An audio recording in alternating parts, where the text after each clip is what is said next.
They can regulate the hell out of it, is what they can do. And we've already seen that. I mean, we've seen it to some extent. I'm just telling you. I mean, they're going to let the dollar fall away from being the reserve currency for the world. So right now, we are in a bit of a euphoric state. I mean, when you think about, what are we talking about here? We're talking about Tesla and we're talking about Bitcoin. These are two risk assets that have gained more than $1 trillion combined in like the last 6 months. And it's all based on hopium. And I don't mean to hate on all of this.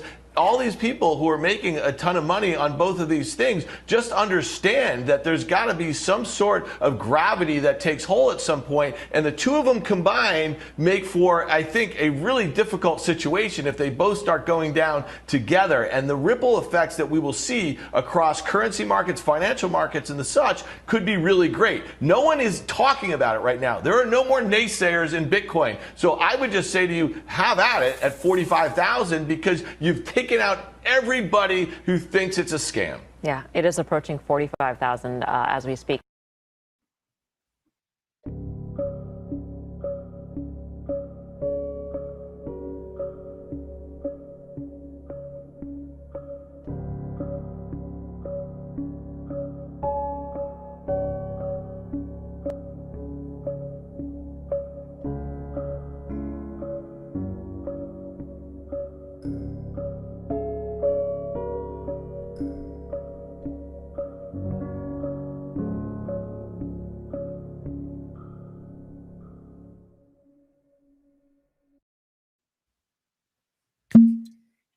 Holy shit, freaks. What a fucking week it has been. That was Dan Nathan on CNBC. I guess he's the founder of some company called Risk Reversal Advisors. In absolute denial over what has happened this week. It appears that there's a lot of salty people that are in absolute denial right now, including much of financial media. It's absolutely insane to see play out. This is Citadel Dispatch, episode 8. I'm your host, Matt Odell.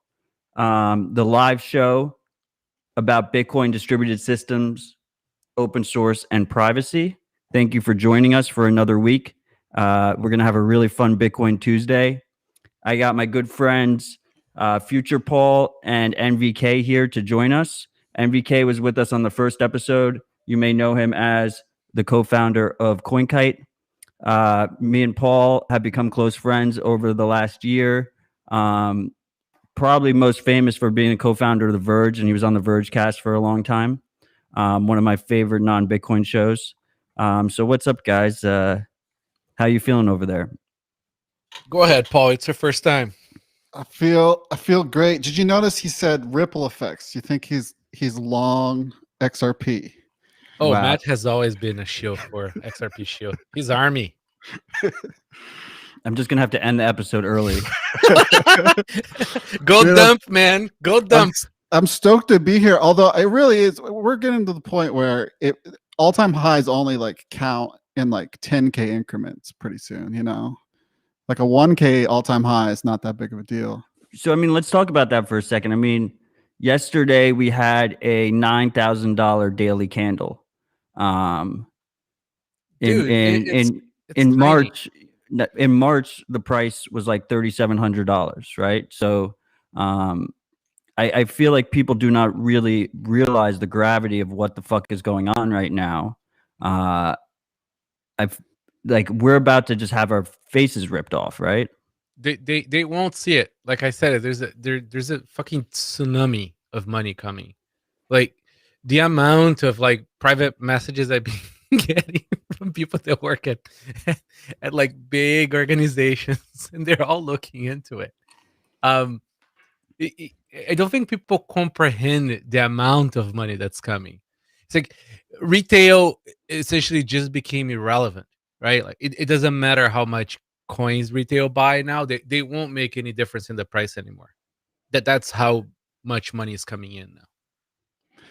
Do we even know the timeline of the Tesla buy? Like, how long did they do that over? Because so there was a Redditor that posted about, I think it was like about a month ago, that Tesla was buying something like $800 million worth of Bitcoin.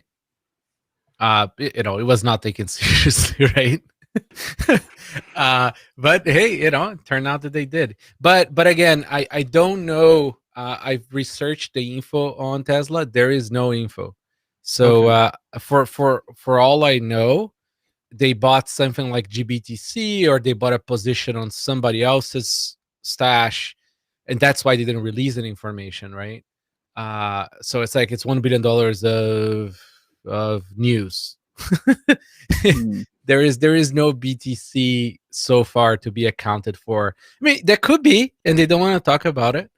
But so far there is no info, so I can't list them because if it is GBTC, it would be double counted. Right. So to the listeners out there that aren't aware, in Rodolfo's free time when he's not, running the leading hardware wallet manufacturer or shit posting on Twitter, he's also running a website called BitcoinTreasuries.org that lists how much Bitcoin these publicly traded companies are holding because per SEC filings, they have to report how much they have, I believe. I think this filing, maybe they didn't have to, right? It's like 10K or something, and then they're going to have to at some point in the future. Yeah, but I found it fishy because, see, you would be again if their strategy was to essentially take on MicroStrategy or sort of like be on the news for Bitcoin holding, they would have just used because really you only get the PR cycle in a large scale for these companies, like in the first one, right? So it would have been in their interest to do that. I think they didn't because it would have been a bit of a flop when they would say that's just a stake on somebody else's hodl. I mean, before I go any further, before I forget, I just wanted to say about Dan Nathan. I mean, that clip that we played for you in the beginning of this episode, this show. I mean, he was scared. It was like he's like, companies are just going to switch to holding Bitcoin. Why would they hold the US dollar? And that's just amazing to me. It's like even the haters. This is one of the things I really always loved about our favorite Congressman Brad Sherman. Is like even the haters realize that Bitcoin is designed to just eat the world, and the only way they can fathom stopping it is if they basically ban people's ability to use it. Like they're going to actively try and stop it. Otherwise, why would you ever hold the US dollar on your balance sheet? That's ridiculous. The thing is just designed to dump forever. I mean, it is the best of the fiat shit coins, right? What, the US dollar? Yeah. It's the 100%. least worst fiat shitcoin. I mean, at least you guys are not stuck with Canadian pesos like I am. Well, and it's starting. I mean, the more I have learned about this over time of getting immersed into Bitcoin, it kind of starts to look like it's the United States only export. Like all we make is this dollar that has some level of price stability, and it's just the bottom is falling out. I mean, but it's a fantastic everybody product. knows it. Yeah, it's a fantastic product. I mean, listen, I'm Canadian and I hold USD. So like, I mean, how do you hold USD? Oh, in Canada we can have USD denominated bank accounts. So I have both CAD and USD. It's like a button you push. Kind of, yeah. I mean, it's the internet of shit for banks. Yeah, I mean, it's like, you log into your account and you can deposit. Like it's actually a USD account. It's not like it's like they hold USDs. I mean, Canadian dollar is like essentially a basket of USD plus a few other stupid things. There isn't much more to it at the end of the day. So Canadian central banks holds a fuck ton of USD. So it's not too hard for them to make USD denominated bank accounts here. Well, I mean, the CAD is fucked first, right? The Canadian rupees or whatever. Yeah, so it's complicated because, see, Canada has a fuck ton of natural resources and a bunch of other shit that if they got their shit together, they could pump, right? So much so that, say, about 20 years ago, it was 1-to-1, right? The USD. So the issue here is they don't, and they want to play the printing game too. But now the printing, you can't do printing on top of printing, right? it's kind of like doing averages on top of averages. You know, you don't do that. So now we're playing a game that we can't win anymore in Canada, and yeah, I mean, Canadian dollar is going to shit. I mean, who the fuck would hold them? I mean, you have to buy to pay taxes, right? I mean, yeah, you hold the minimum, you hold the bare minimum, right?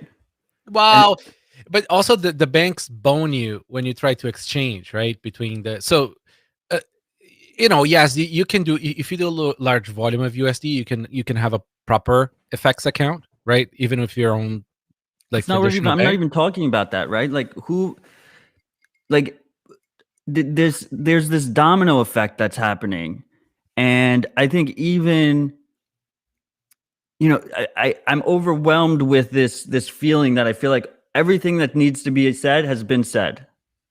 Like I don't, like now we just watch it play out. We just watch everything play out like we thought it was gonna fucking play out.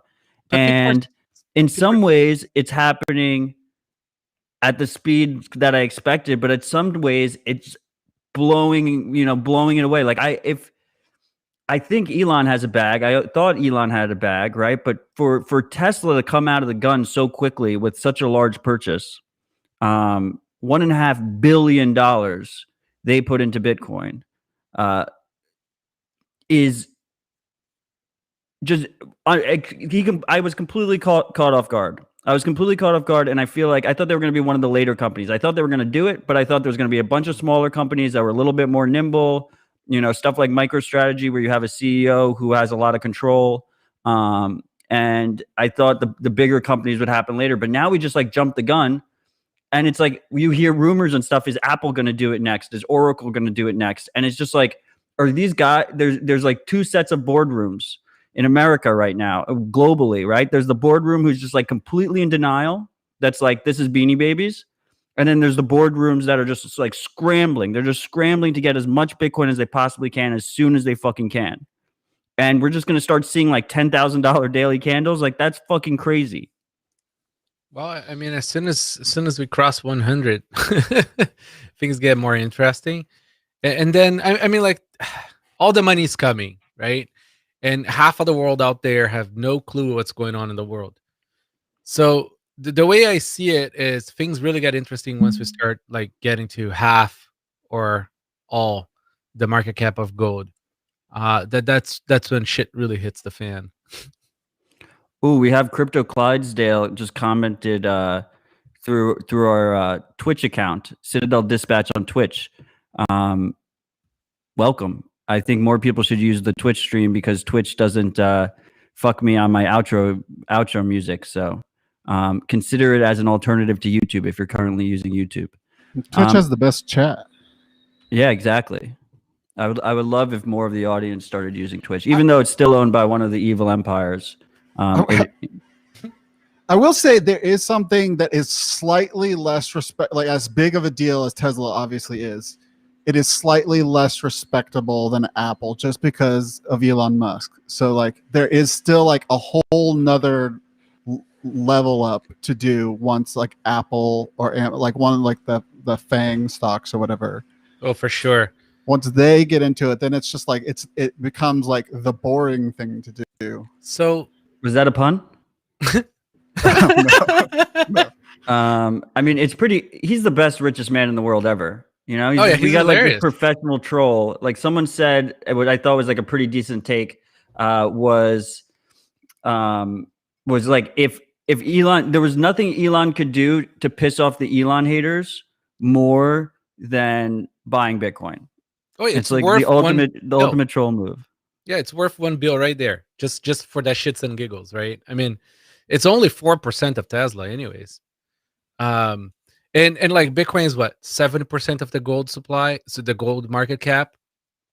You know, we only have like essentially what is it, 13x to go, 13x to go. That's it. We own them. I'm curious. So Rodolfo's been around Bitcoin for a bit now, as have I. Paul is a relatively new coiner compared to us.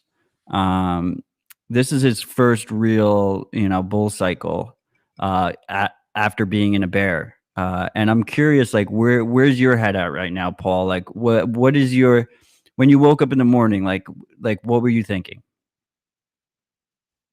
It's weird. I look at the price like, I feel like I used to look at the price a lot more when it was down, and up.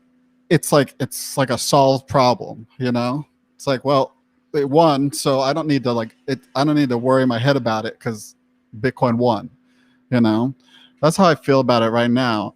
It does feel novel. I mean, people came out of the woodwork talking to me after like the all-time high, because like I'd been a bit into Bitcoin ever since it was like just right after the 2017 run up. So I'd been wrong about Bitcoin in a sense for this whole time because I'd never hit the all-time high. And so after it hit the all-time high, people are like, "Oh, hey," but I don't even know how to feel. It's like it's affirming, but it doesn't. The number actually doesn't help me at all, if that makes sense. I don't know why, but it doesn't do anything for me. I guess because it's like it's not my money to spend until, you know, 50 years from now, or, you know, so, until hyper Bitcoinization. Basically, I don't think of it as my money. So all the numbers in between are just kind of like a narrative I get to watch, but they don't have a lot of impact on my daily life. What about the FOMO, Paul? You just experienced what they used to call savings. I know it sounds insane, but let me just explain this concept that humanity has had for most of it, up until the MMT people came about. So somebody goes and works, does something, right? It receives some money for it, or trades, right? What they do is they go and they put it under their mattress. And then when they get old, or they need to buy a house, or somebody gets sick, they go and they take some of it and they use it. And ideally, whatever is under the mattress is worth more by the time they use it than when they acquired it. It's incredible. It's called savings technology. Right. And like all those time slices in between when you put it under your mattress and when you spend it, you could pay as much or as little attention to it as you want to, but it doesn't really change that much. That's the thing, right? That Bitcoin changed everything, because see, before, in the last, say, 50 to 100 years, right? Like, if you wanted to have any reasonable appreciation on your savings, you had to understand investing, right?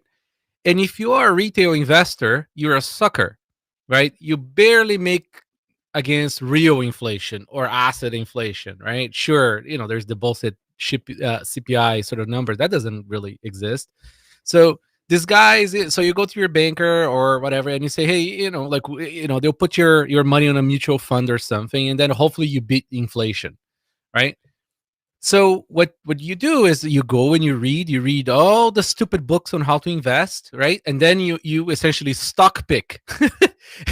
And you have a few, and you know, like, some people do okay, some people get wrecked. And this has been the concept of savings now for a good 20-30 years. It's insanity. You're supposed to just receive the money, put it in an account, right? And then don't look at it. You're not supposed to understand. You're supposed to focus on, like, I don't know, you're a watchmaker, go make watches, right? No, don't learn about investing. Well, that's why I couldn't get stoked. It was really fun to watch the whole GameStop thing, but I couldn't, like, I wasn't going to go buy a sliver of a stonk or whatever, like, because then I'd have to sit there and think about when I want to get out, you know? Exactly. And I don't want to sit there. You're not supposed to get out.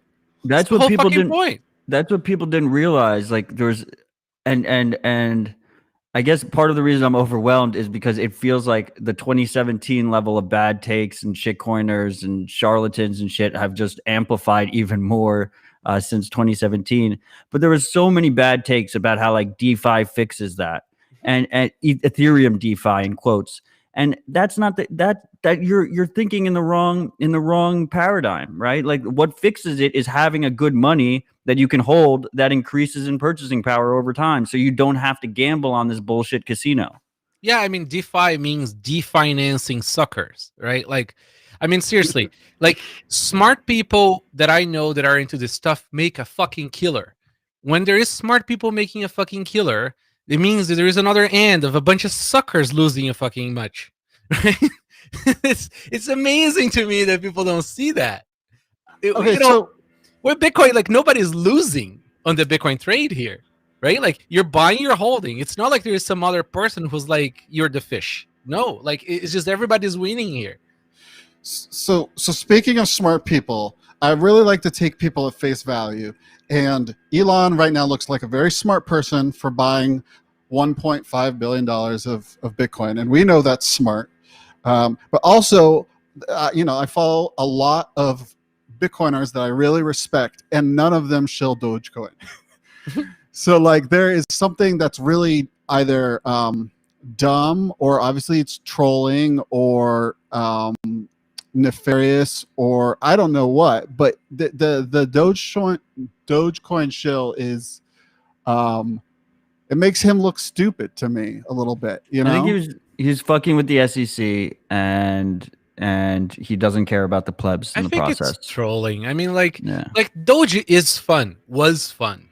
I mean, one of my favorite memes is such this much wow kind of thing, right? Mhm. Like it's like it is fun, and if you're like a billionaire trying to take people to Mars and making a bunch of other stuff, like taking money from government to like make cars, I mean, what else are you gonna do with your day? You're gonna shit post, right? Like and shit posting with like a coin, a shit coin that has a dog as the face of it. It's like fantastic. I mean, like it doesn't get better than that. Well, especially since we're recognize talking the about impulse, but nobody I respect in Bitcoin does that. we're talking about a guy. People We're used talking to. about a guy who got handcuffed by the SEC a bit over earlier statements on Twitter, right, because of securities violations. So the fact that he and I said this as a bullish case for Bitcoin in general, just because Bitcoin's not a security.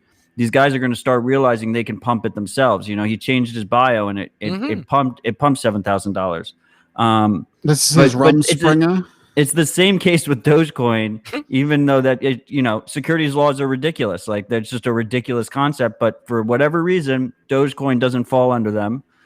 So he's able to do that without, specifically, if he talked about Bitcoin too much, it could have been a securities violation in that Bitcoin's not a security, but Tesla is, and he hadn't disclosed yet that Tesla was purchasing Bitcoin. And then the other question, so the most important thing is he can fuck himself for the Doge shit. It's mostly seems like a troll, but he can fuck himself. No one should buy Doge. A lot of it's not a threat to Bitcoin, but it's a threat to retail that gets burned along the way, buys the top. We saw the same stuff with the GameStop stuff. Or it's like the who'chamacallit, that guy, the Litecoin guy, like. Well, Charlie Lee can go fuck himself. Like ordering, there's a video of him like ordering some food from like somebody working behind the counter who bought Litecoin, Oh, that other guy, not vibe Charlie Lee. Yeah. The Litecoin promoter, the random Litecoin promoter guy. Litecoin is complicated because Litecoin was actually useful way back in the day.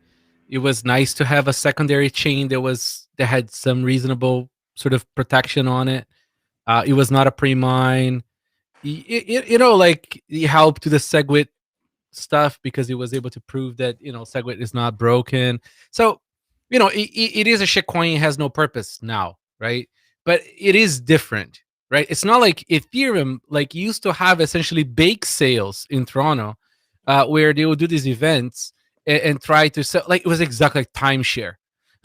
They will try to they'll do the presentation and they'll say how they are changing the world. And then they will say, hey, buy some Ethereum, give me your Bitcoin, right? And they raised, I don't know how much for it, like it's $30 or $60 million or something at that time in Bitcoin. And everybody who got founder shares of Ethereum got like ridiculously rich with those, and they dumped it on retail.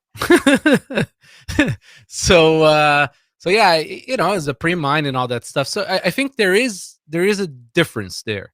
I think it's worth sort of bringing that up. Like, it's like The Ethereum problem is with- criminal. Okay, the criminal part of Litecoin was that Charlie Lee was the CTO of fucking Coinbase. He pumped the shit out of it on Twitter on the expectation that he was going to get it listed. He got it listed. He continued to pump it and then sold the top and and knew what he was doing the whole fucking time. I'll give Elon a little bit of a break in that I don't think anyone seriously believes that he profited off of the Doge pump and dump. Like, I don't think he actually bought any Doge and sold You any can't. Doge. What is it like? What's the market cap of Doge right now? And the really fucked up part about the Doge thing is something similar to what we saw with IOTA in the last cycle, is that the chain is so dysfunctional that it leads to these pumps because you can't actually, like, if you're holding self-custody, it's really hard to send to an exchange because the chain isn't working. And what we see is a lot of these people that are trading these shit coins in these dramatic pumps, they never withdraw. So they don't even know that the chain isn't working. Which is why I always I behoove people to if you're going to gamble on these shit coins, I want you to be a proper shit coiner. I want you to withdraw and secure your keys and use your own node. Holy shit, man. Like, Dogecoin is $9 billion market cap now. Insane. I thought it was like $9 million. No, it's like it's in the top 10 now. And it's fucking traded on Robinhood. And the one good thing about it, I'll tell you, the best part about it is that Jackson Palmer, the founder of Dogecoin, created Doge because he hated Bitcoin. Yeah. And he hates money so much that he actually divested all of his own. He sold all of his Dogecoin and rage quit Dogecoin. And it just keeps pumping. So the fact it's one of the only coins that the founder hasn't made money and is actively salty about it. Like, every time it pumps, like, this guy wakes up in the morning, he's like, wow, I made an even worse, a worse thing that's hurting retail than ever Bitcoin was. So something else this is kind of a tangent, but something else that's been bugging me about the Elon Bitcoin thing is that Bitcoin is not going to be Mars money. I think this was clearly demonstrated in the Bitcoin astronomy blog. Do you guys remember this? This is in 2019 by This Drew. was Deruve of Unchained Capital, right? Yeah, on the Unchained Capital blog. Basically, he's got this first law of Bitcoin astronomy, the law of hash horizons. Given constant hash rate, as a miner moves away from the center of hash of a blockchain, the number of blocks won by that miner statistically trends to zero. So when Elon goes to Mars, he's obviously going to just have way less energy production there than we have on Earth. So he's not going to be competitive hash rate wise anyways. He doesn't But have to be No, a it's miner. the opposite. No, it's the opposite. So Mars actually has like almost no atmosphere and is closer to the sun. So you get way more power out of solar there. So theoretically, you could like make a ton of power there. But let me just put it out there. This is all just like, intellectual masturbation. The key here is that by then we're gonna probably have like small power nuclear reactors that would be way more efficient than solar, anyways. So it's kind of like a wash, maybe. I mean, and this is just mining anyway. Like, if they could easily use like lightning or something. No, so it's tricky, right? Because the time of radio communication to Mars, if I remember right, is about 7 minutes. So you can't broadcast a block fast enough to the other planet. So whichever planet has the longest chain and the most amount of hash power essentially becomes the main chain. It's gonna be and it's very easy to diverge. But somebody brought up a good idea about you can have a side chain. You can have a Mars side chain and find consensus that way. 6102 brought that up. It was a he. Then there you go. Also, shout out to all the freaks. Mars is not closer to the sun than Earth. No, it's after. But it does have less atmosphere. Wait, yes, it does. Right? No, wait, shit. I don't think Martians are gonna be shit corners. They're gonna figure out how to use the best money that humanity's ever had. And we don't need to solve it for them right now. I just to bring it back here. I mean, Are we all in consensus that Elon front ran his own company and has his own personal stash of Bitcoin? Yeah, I mean, dude, they have had a Bitcoin ATM in their factory there for. Well, it's I not a don't know how real. It's long. a fake ATM. Really? It's so Liberty X made it so that any ATM provider, like traditional ATM provider, can also add a Bitcoin option to their regular ATM. So it's one of those. So there was like a regular third-party ATM provider in his super factory or gigafactory or whatever he calls it, and then that operator updated the firmware to add Liberty X support. I see.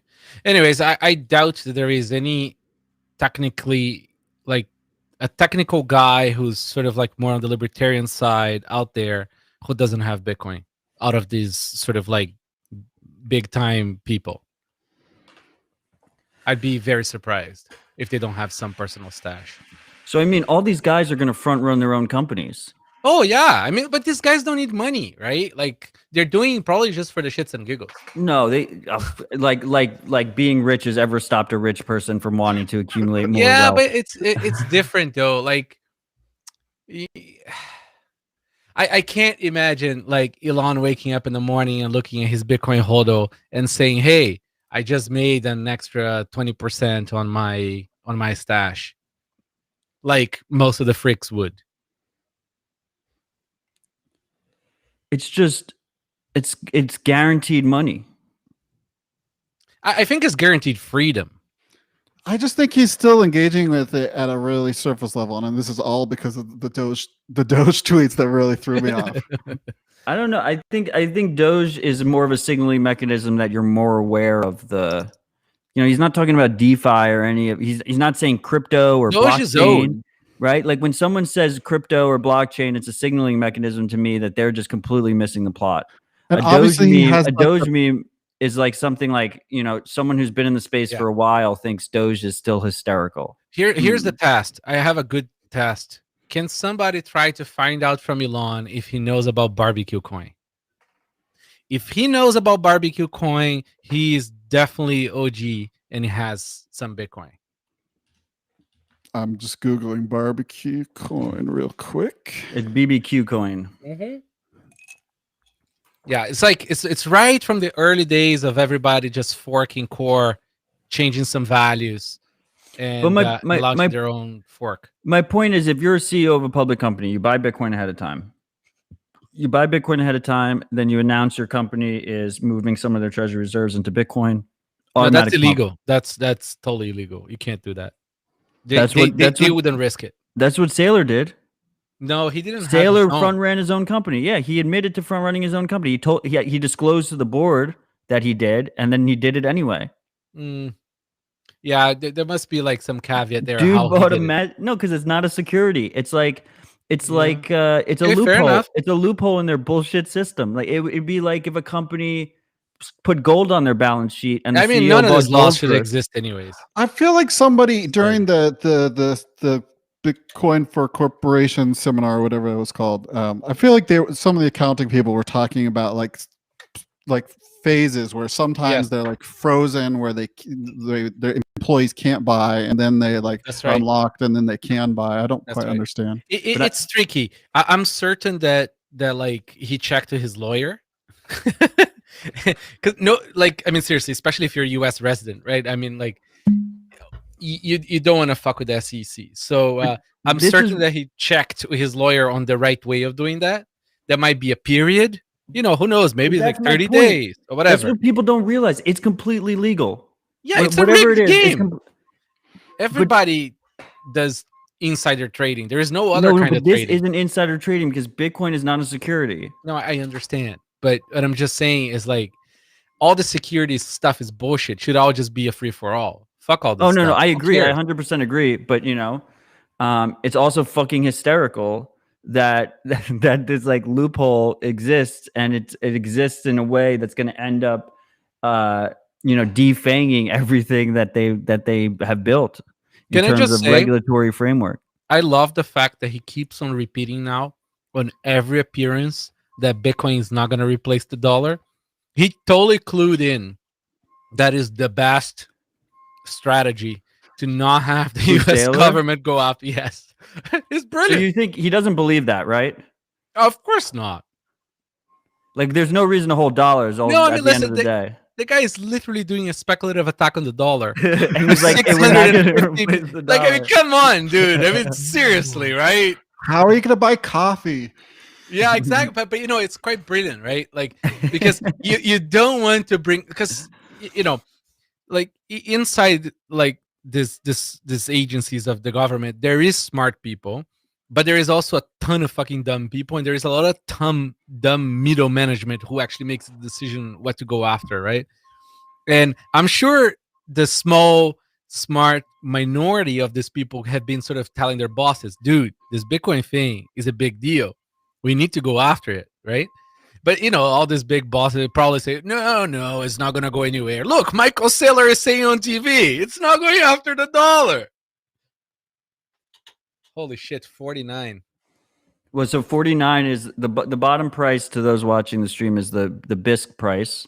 Okay, the real price. Yeah, the real price, and the top one is the Evil Empire. It's Coinbase Pro. Yeah, I use the Bull Bitcoin sell price is a good reference for Canadians on what the Bitcoin is actually worth in Canada. It's 60 right now. I mean, when you put it that way, like, that's pretty clear, right? Like, he's speculative attacking the dollar, and he's like, oh, but we're not Right? The dollar isn't under attack. And then everybody's like, oh no, look, the Wall Street people, they're not legit. They don't deserve to own Bitcoin. And these are ANCAPs. Jesus Christ. It reminds me whinies. of Putin's strategy. Like, he figured out there's like the whole world, like, with the whole Crimea thing, like when he just took their emblem off of the army, and that was like enough denial for like the overwhelming majority of sheep were like, oh well, you know, Putin says those aren't his troops, so we're just gonna have to believe him. I mean, to be fair, after reading a little bit more history, the Crimea stuff now makes more sense. I mean, like, Russia does have some claims. Oh, 100%, but like those weren't their troops. Exactly. Yeah, I mean, that's pretty. So I think people. I kind of go back a little bit, Paul. I mean, you seem to be like numb with the price movements, which I think me and Rodolfo could attest to as well. But you want to talk to the audience a little bit about the FOMO you feel every morning? Oh, well, I don't have enough Bitcoin. That's how everybody feels. And it makes me want to be better at my job so I can earn more money, so I could buy more Bitcoin, or find another job so I could buy more Bitcoin, or, you know, it makes me think about how do I get more Bitcoin a lot. But yeah, that's about it. Oh, 6102 got it there in all caps. Plausible deniability works. Capsodel. Oh, by the way, freaks, I hope you appreciated that this stream went out on Twitter in all caps. It's very intense. I Yeah, feel like it's. Capsodel. You know what it is? It's like I'm overwhelmed right now with this.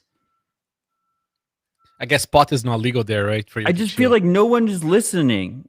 You know, like people don't, even the people that realize, even the freaks that have been, you know, with me week after week for the last 2.5 years, like none of us are ready. We cannot fathom where we're about to go. Like, I have a tweet from November where I'm like, I am probably more ready than 99% of people about what comes next. And I wish I had more, but I still wish I had more time, to be honest. And I feel like looking back on that, like I still was not ready for what came next. Like I was still caught the fuck off guard. I still, you know, did not appreciate the scale that was going to happen and the speed that was going to happen. And I just kind of was like, you know, maybe if Capsodel was around in November, we would have paid more attention. Dude, I can't fucking wait. I can't wait for the 250 crash to 250. Oh, it's going to be glorious. I mean, it's like there's nothing more fun in Bitcoin than seeing the price crash. It's like it's kind of sucks in a way, but it sucks awesome. It's like sitting in a blind in the winter waiting for a game to pass by. It's like it's cold, it's painful, but fuck, it's fun. You see all the talkers, all that stuff, all disappear, and then it's just like silence. Everybody can focus. Everybody already made a bit of money. It's just so good when the price is pumping and just starting to pump right now, right? I mean, We're only just beginning. I know exactly. It's like the kind of money that's coming in now. We might get $2 million by the end of the year. Kind Stats of and thing. parity. It's not impossible. Let's put it this way. I still remember when like people used to say that like $1,000 is moon price. Oh my god, moon. People used to say that. Yeah, man, $1,000 $1,000? for Bitcoin is moon. When I got in, I thought 10,000. 10,000 was my moon. Wow. Yeah, no, it's And I like laughed at myself a little bit. I was like, that'd be great, but I'd also be happy with half of it. I think like, and I've been saying like Bitcoin is an experiment that can go away tomorrow up until say around like $5,000-$10,000. I'm like, there's still a chance that this The shit game has breaks. changed. That's not the case anymore. No, it's because now we have inertia, right? There's Lindy. Like, it's very hard to kill this thing now. Like, even if the whole even the whole network now makes stupid decisions, right? Say you make the block bigger or something like that. There is so much inertia now that even with a less optimal protocol, a less optimal money, it still probably wins.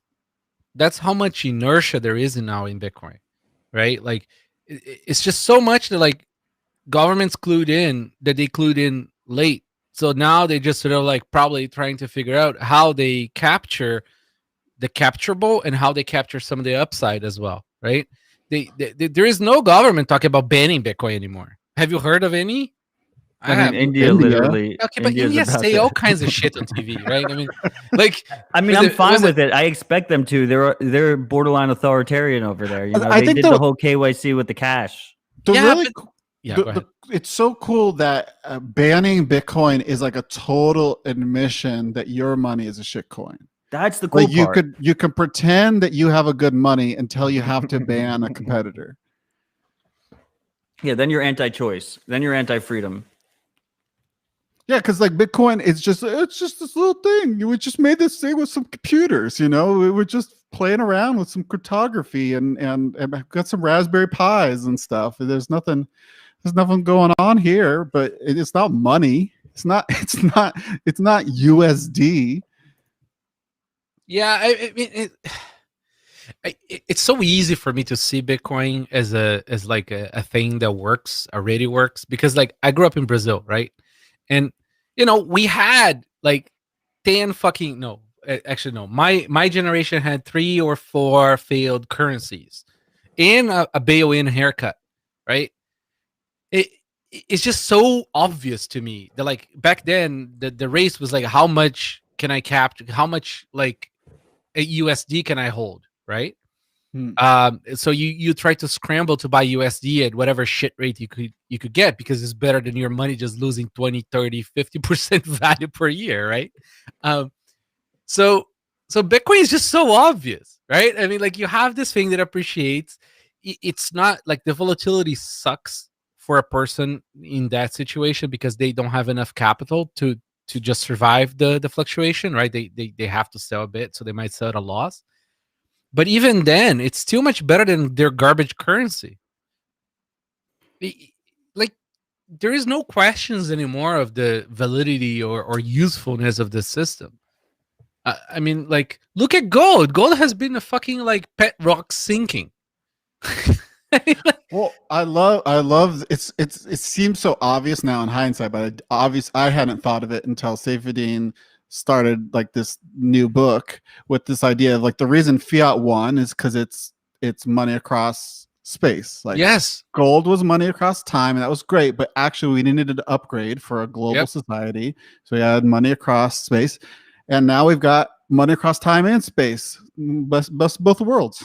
Yeah, so the thing is, like, when people talk about gold and is this the great store of value, blah blah blah, especially like the libertarian larpers, right? the problem with gold is that gold lost. It literally lost, right? Because it's capturable. So Hmm. what does government do best with capturable things? They take it. They have the boots and they have the guns. So they go and they take it, right? It happened to every major city that had gold in it through history, period.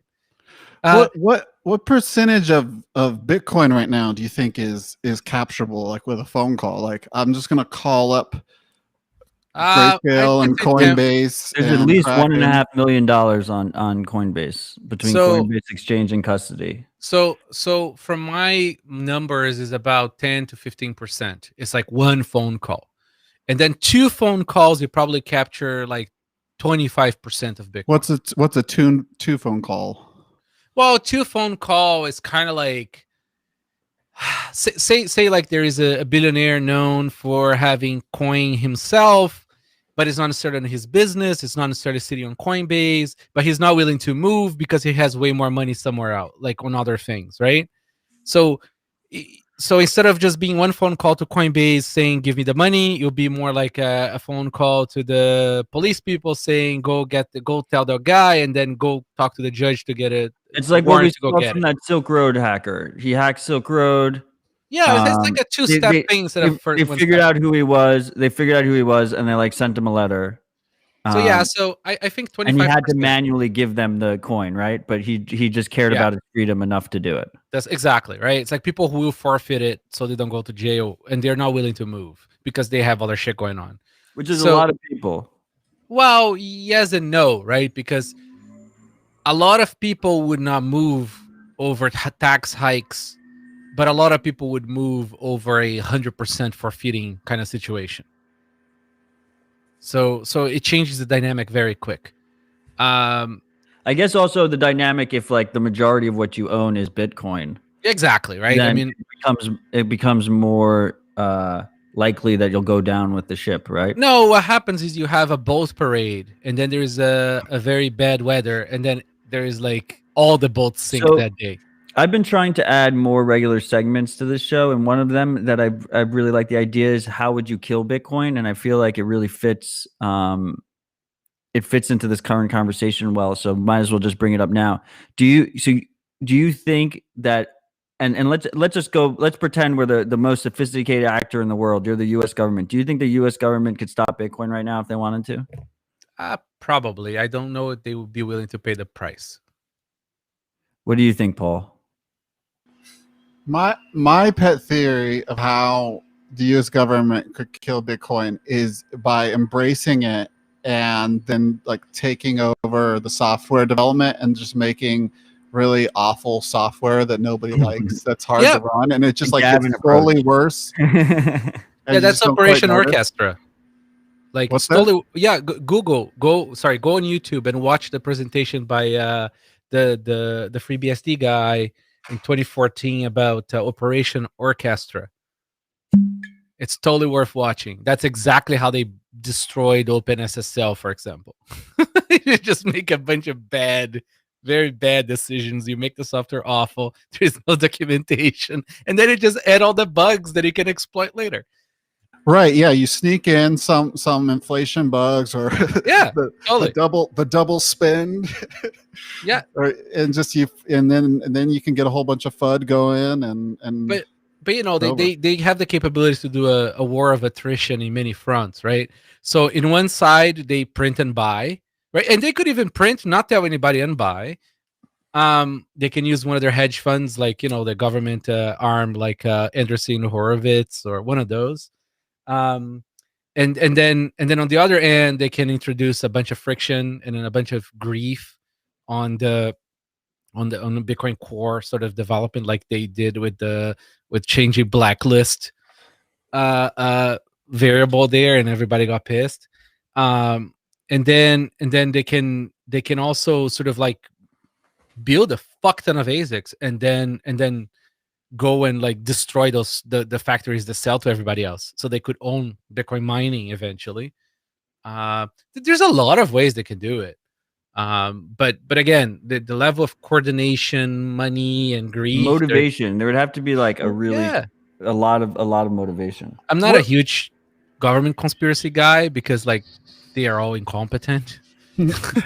What happened with like Bill Barr towards the end of the last administration was really pushing like encryption bans, or like everything's got to have a backdoor, and I felt like it wasn't too threatening to Bitcoin because their method of enforcing that was to tell like companies would have to build the backdoor in, so like a purely open source project doesn't have to build a backdoor in, but So I do think some I don't know what an effective crackdown on encryption would look like, and obviously it's been resisted before, but it is an interesting method of attacking a lot of good software. It's the same. I'm just going to jump in here real quick. It's the same. It's the same situation that we'd probably see with any kind of realistic, likely Bitcoin attack. And I think instead of going, I think, open source software is very hard to snuff out. It's pretty much impossible to snuff out without going like purely totalitarian and going really hardcore totalitarian. So the result is sophisticated users will be able to still use Bitcoin, or sophisticated users would still be able to use PGP encryption and encrypt their communications.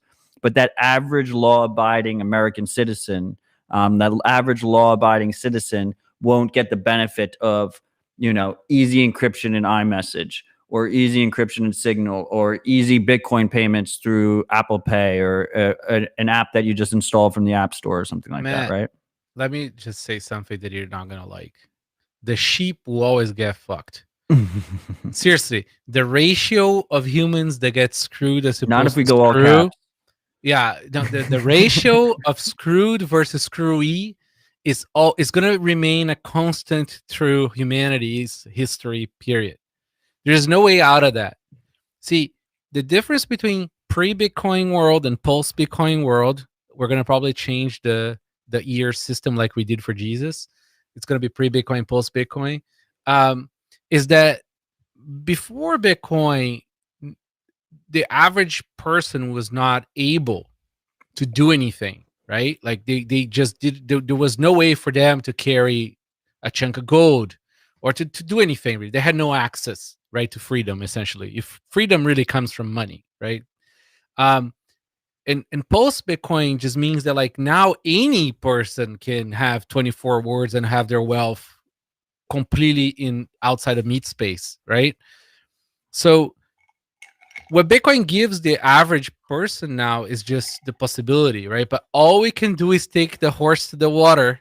That's all, right? There's just so much we can do. Like Bitcoin is not for everybody. I do like small little crackdowns. Like I'm kind of, I haven't been following it, but like this Google banning element for Matrix chat is kind of fun because it's like, oh, well, here's a perfectly useful, good, interesting software. It's a federated alternative. It's encrypted chat. And now here's an excuse to get F-Droid, and you're not like going on F-Droid to get like the world's like 20th best text editor. You're going on F-Droid to get like a very, very good encrypted chat alternative. Well, actually, I mean, there's a whole nother conversation about F-Droid because you shouldn't download Element from F-Droid because their repo is way delayed. So yeah. But realistically, right? Like, how many people of like talking about like the 7.5 or 8? I don't know. I lost count of humanity. What billion? The close to 8 billion people, right, are realistically gonna like use some of these tools that you have to consciously like do. So Matrix is an interesting one, right? Matrix is the concept of Matrix is interesting to me because it's another federated. Another federated tool, open source tool, similar to Mastodon, as we've discussed on this show in the past. In this case, it's like a Slack replacement or a Telegram replacement. It is very slick. It has like all the features you would expect to have. And really, I think the average user can interact with it without really kind of they only need like a surface level understanding of what's going on. The person that needs to be sophisticated is the person who's running the instance, right? That reminds me. And so I have a Bitcoin Q&A, friend of the show, and he was on the show and he'll be on the show again. He launched his own instance, bitcoiner.chat. And Diverter, who is also on the show, has his own called use the .tools. And if you register with either of them, you can interact with the other ones as well, which is it's just really fucking cool. Like, that reminds me, every time there is a good solution that the sheep are going to use, it gets killed immediately because they know that that's the one, right? This is the classic example to me is Pass the Popcorn. Like, Pass the Popcorn was the best torrent client. Oh, Popcorn Time. Popcorn Time. Yeah, sorry, Pass the Popcorn. Where you were like streaming torrents, right? That's right. Yes, that one. That was like, it was better than any other TV experience. It was better than Apple TV, right? You just plug the thing in and you press the button and it works, right? Like, it was perfect. Man, I have never seen studios go after something so hard ever. They hit them hard and fast. Oh, it was like immediate. I think that thing lasted like 2 weeks after it got like some exposure. But that's the thing. That's where. But then people forked it, and like half the forks were like viruses, and that's the problem. The other half of the forks were like totally useful and like totally worked. But I wonder if some of the forks that had viruses and stuff was part of the attack, right? Probably. It's like you put out a bunch of fork clients that are all scams, and you scare people out of using it. Yeah, but once these things are taken out, like from the mainstream kind of thing of people, then it's kind of over, right? That's the thing. We can talk about all this shit about censorship resistance, right? You pull it out of the app store, and that's probably enough to deter most people from using it. But that's what I'm saying, right? Like with Bitcoin, the only people who are in Bitcoin who are actually Bitcoiners are people who self-validate and hold their own keys. Everybody else are just they are taking advantage of the Bitcoin price upside, right? But they're all gonna get fucked if ever there is a concern about ownership. Hey, here's a question.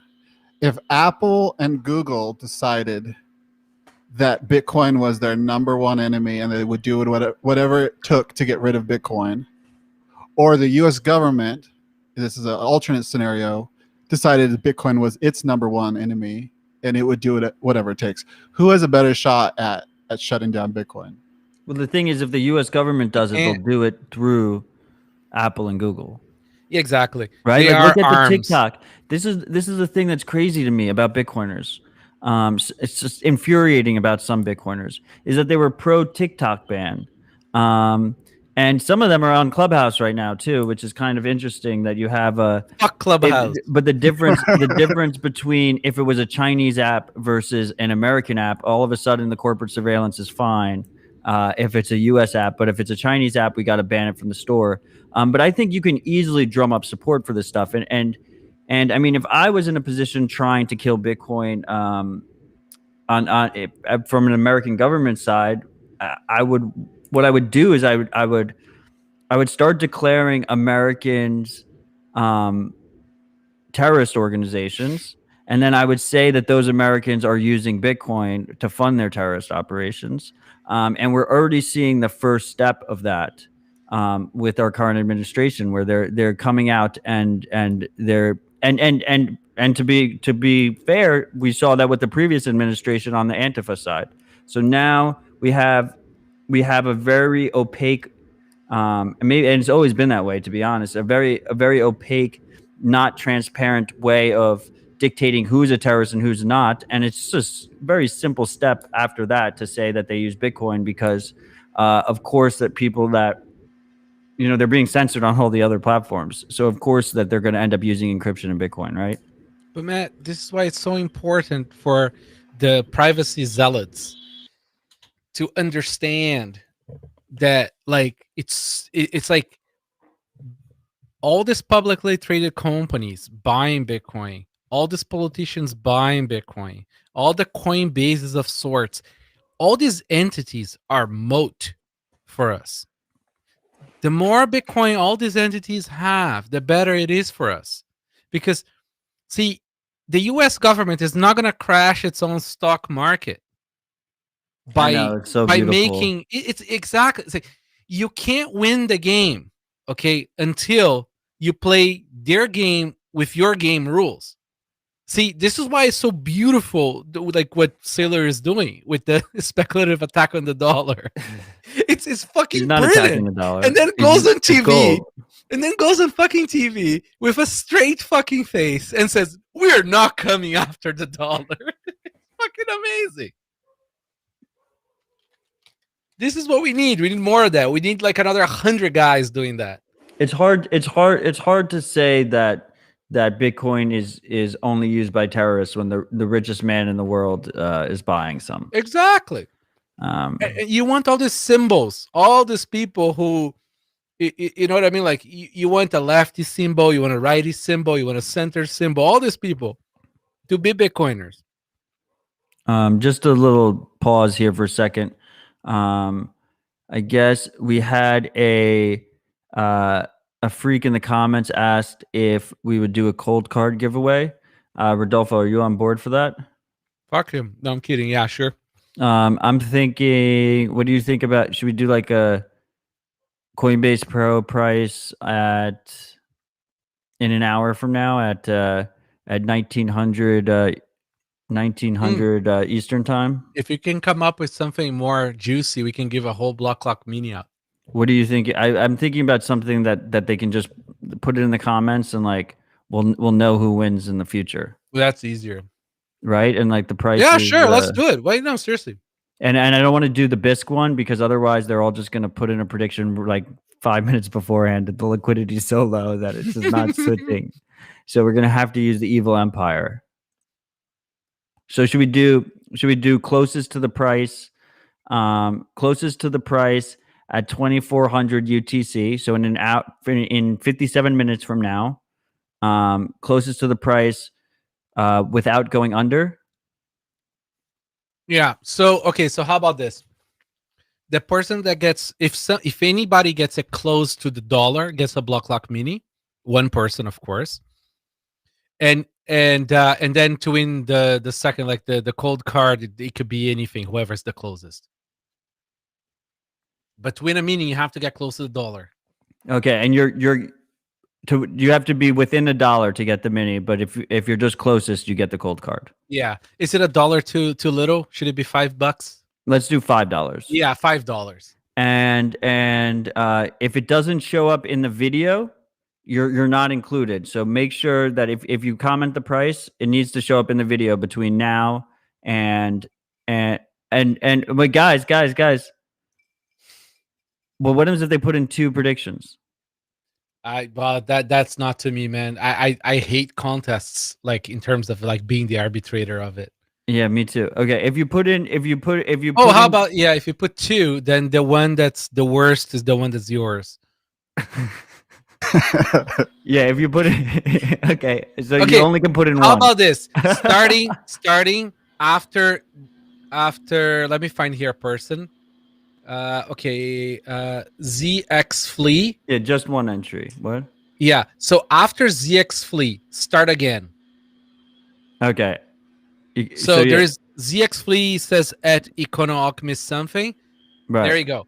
Okay, Start so from there. We're starting only fresh one because entry. we only have one. You only have one prediction, guys. So if you're smart, you're gonna wait to make your prediction.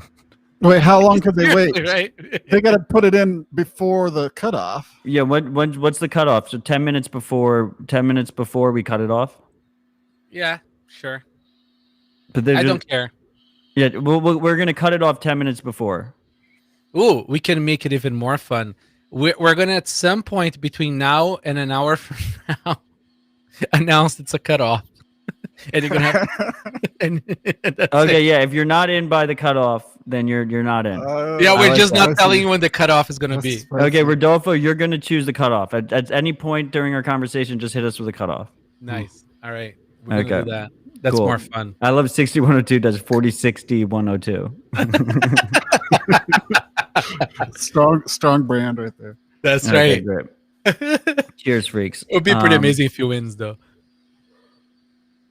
Yeah, I mean that's crazy. So I mean, so we can. I mean, while we're on that tangent, I thought an interesting premise for a recurring segment would be a price prediction for next show.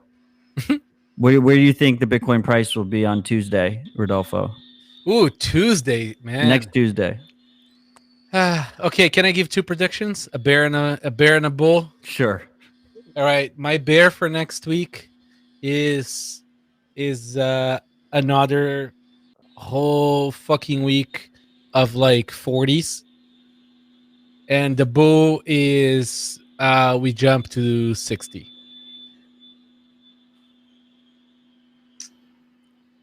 What about you, Paul? My bear is 35. And No. bull Don't is give me a bear and bull. Give me a. 65. What price do you think it's going to be next week? $0. Yeah, that's the spirit.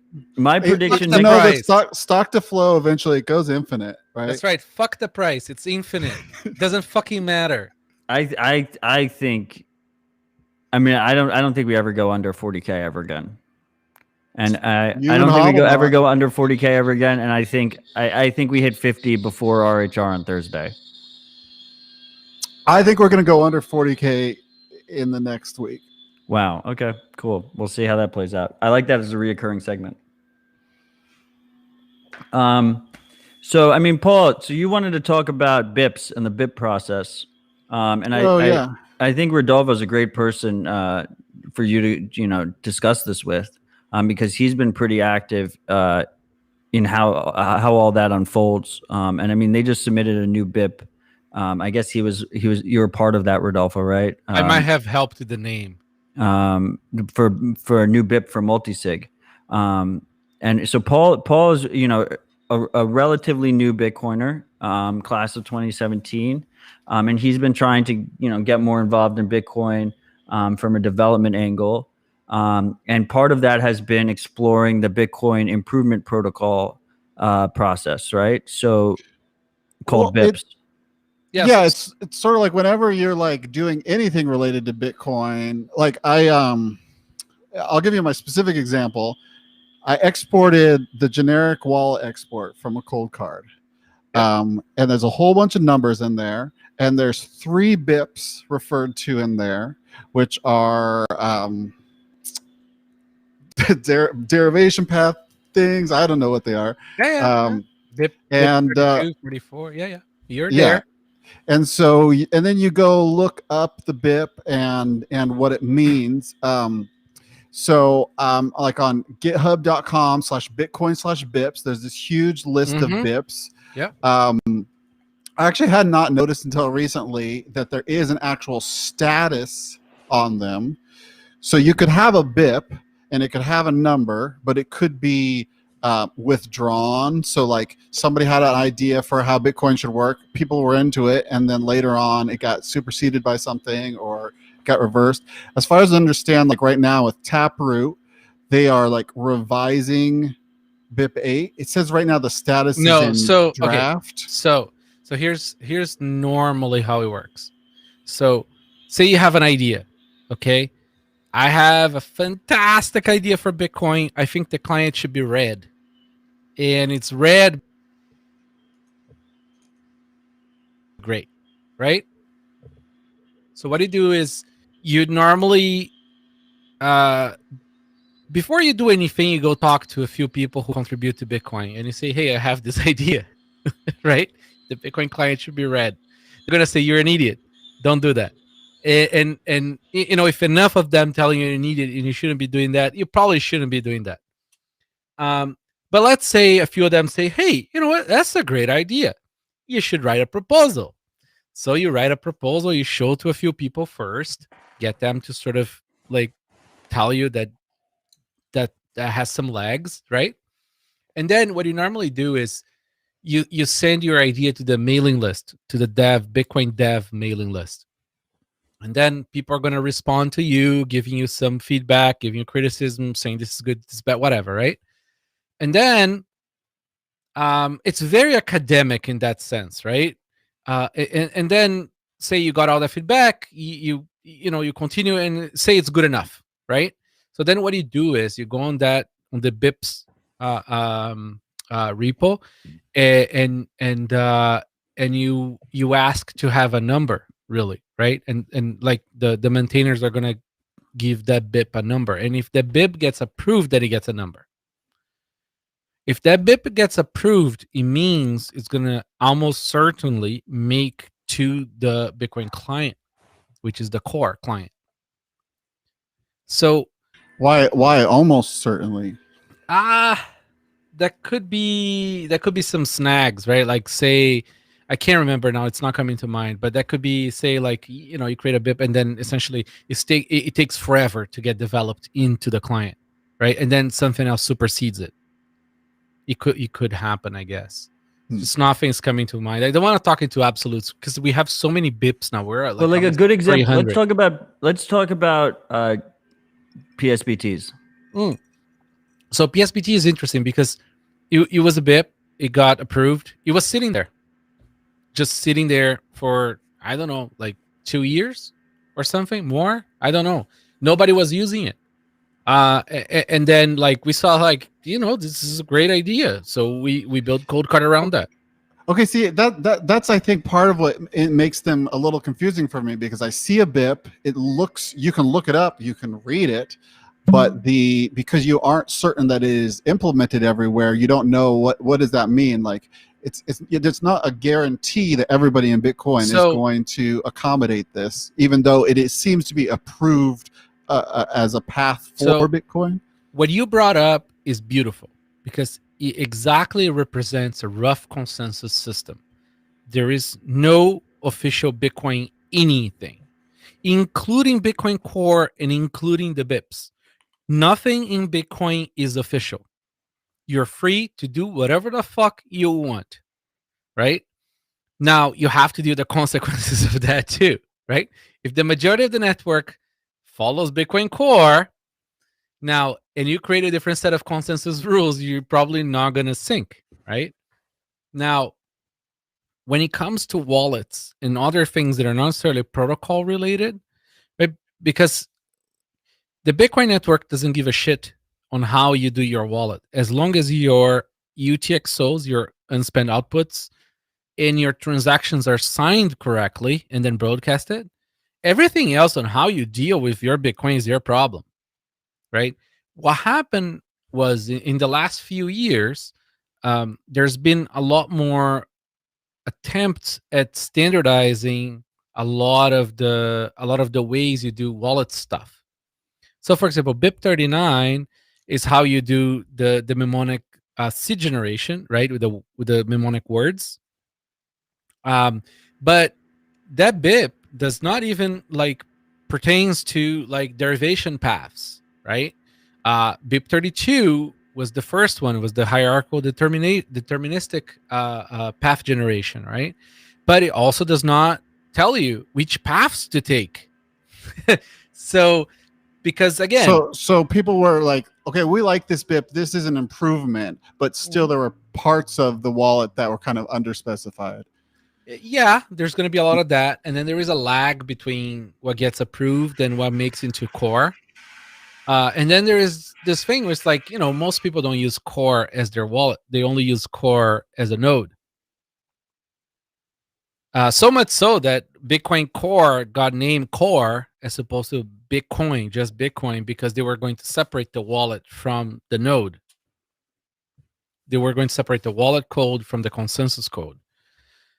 Because technically, those two have nothing to do with each other.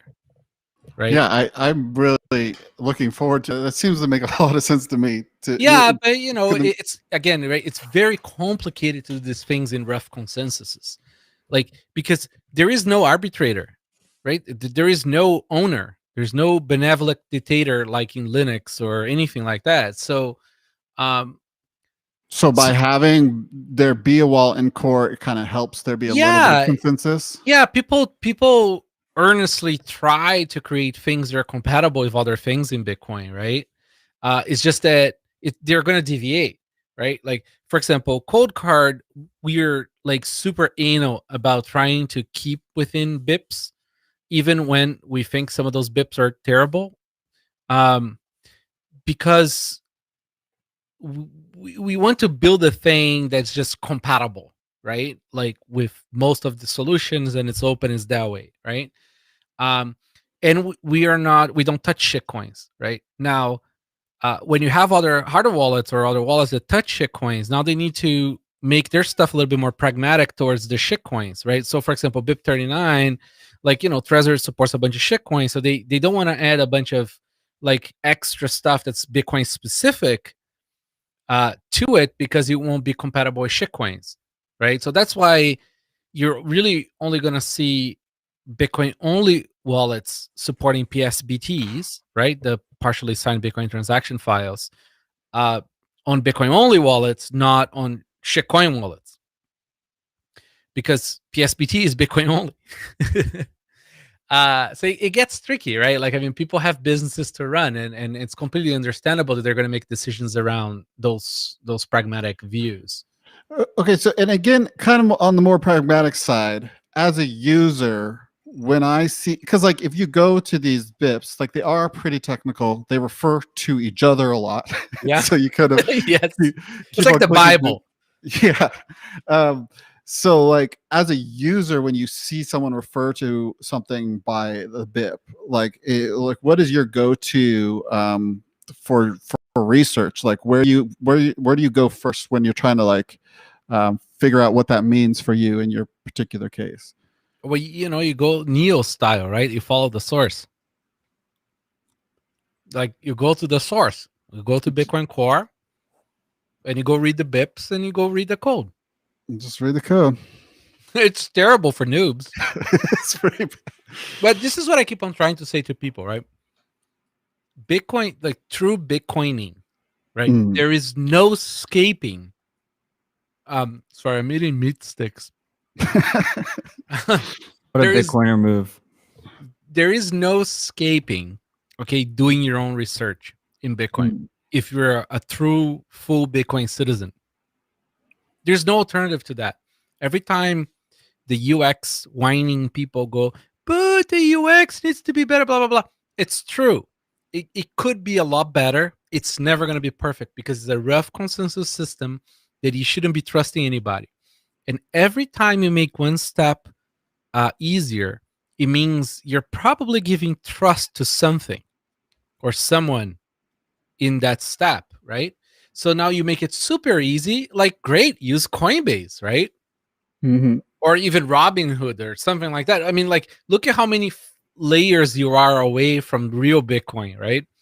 So we at least try to expose gently as much as we can of the real deal to the users, because we don't want them to be scammed or to not be full citizens.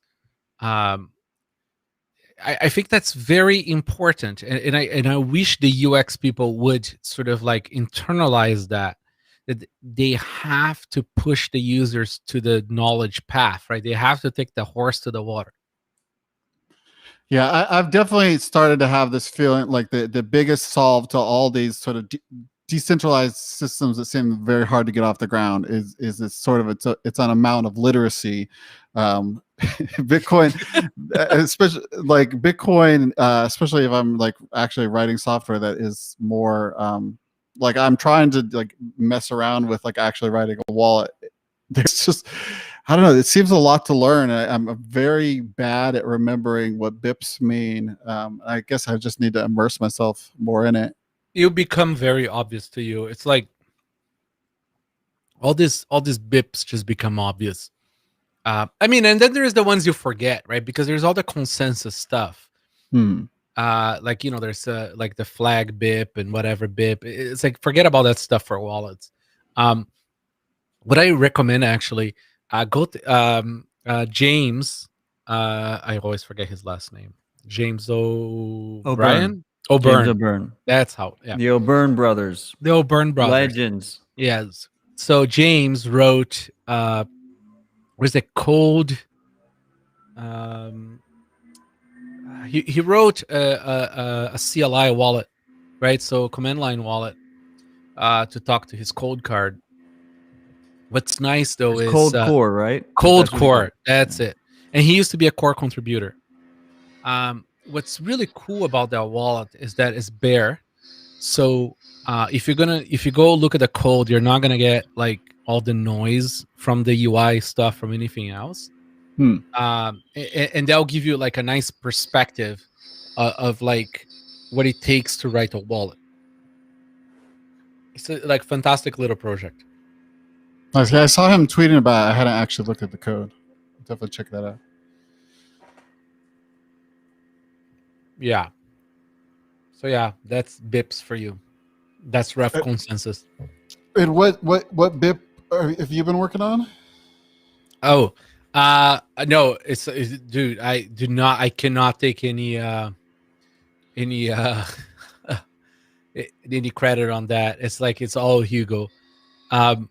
So it's a Bitcoin secure multi-sig setup. So there is a fundamental problem, right, with multi-sig, which is how do you create the script, the quorum for the signers without trusting the network that you use to talk to the signers? It's not a simple problem. So with cold card, between cold cards, aside from the bug we had, you can trust the setup because the cold card keeps a bunch of meta information, right, about the signers, so that he can't cheat about who's the signer, so that he can maybe get a griefing attack or something like that. We had a bug that was fixed. That was not. We were trusting the essentially the wallet ID, but that's like that doesn't matter anyways because most of the other wallets were not checking anything. So what this new BIP tries to do is create a standard of how to create a multi-sig wallet between different vendors, right? And what it does essentially just creates a session, right? So it just shares a token of each other, and then you create a session of each other, and then you say like, hey, I am this xpub and this ID and this blah blah blah, and I'm gonna be signer number one, and then you pass that to the next one, and then the next one identifies itself, and then and then you do the quorum, right? And you create your redeem script.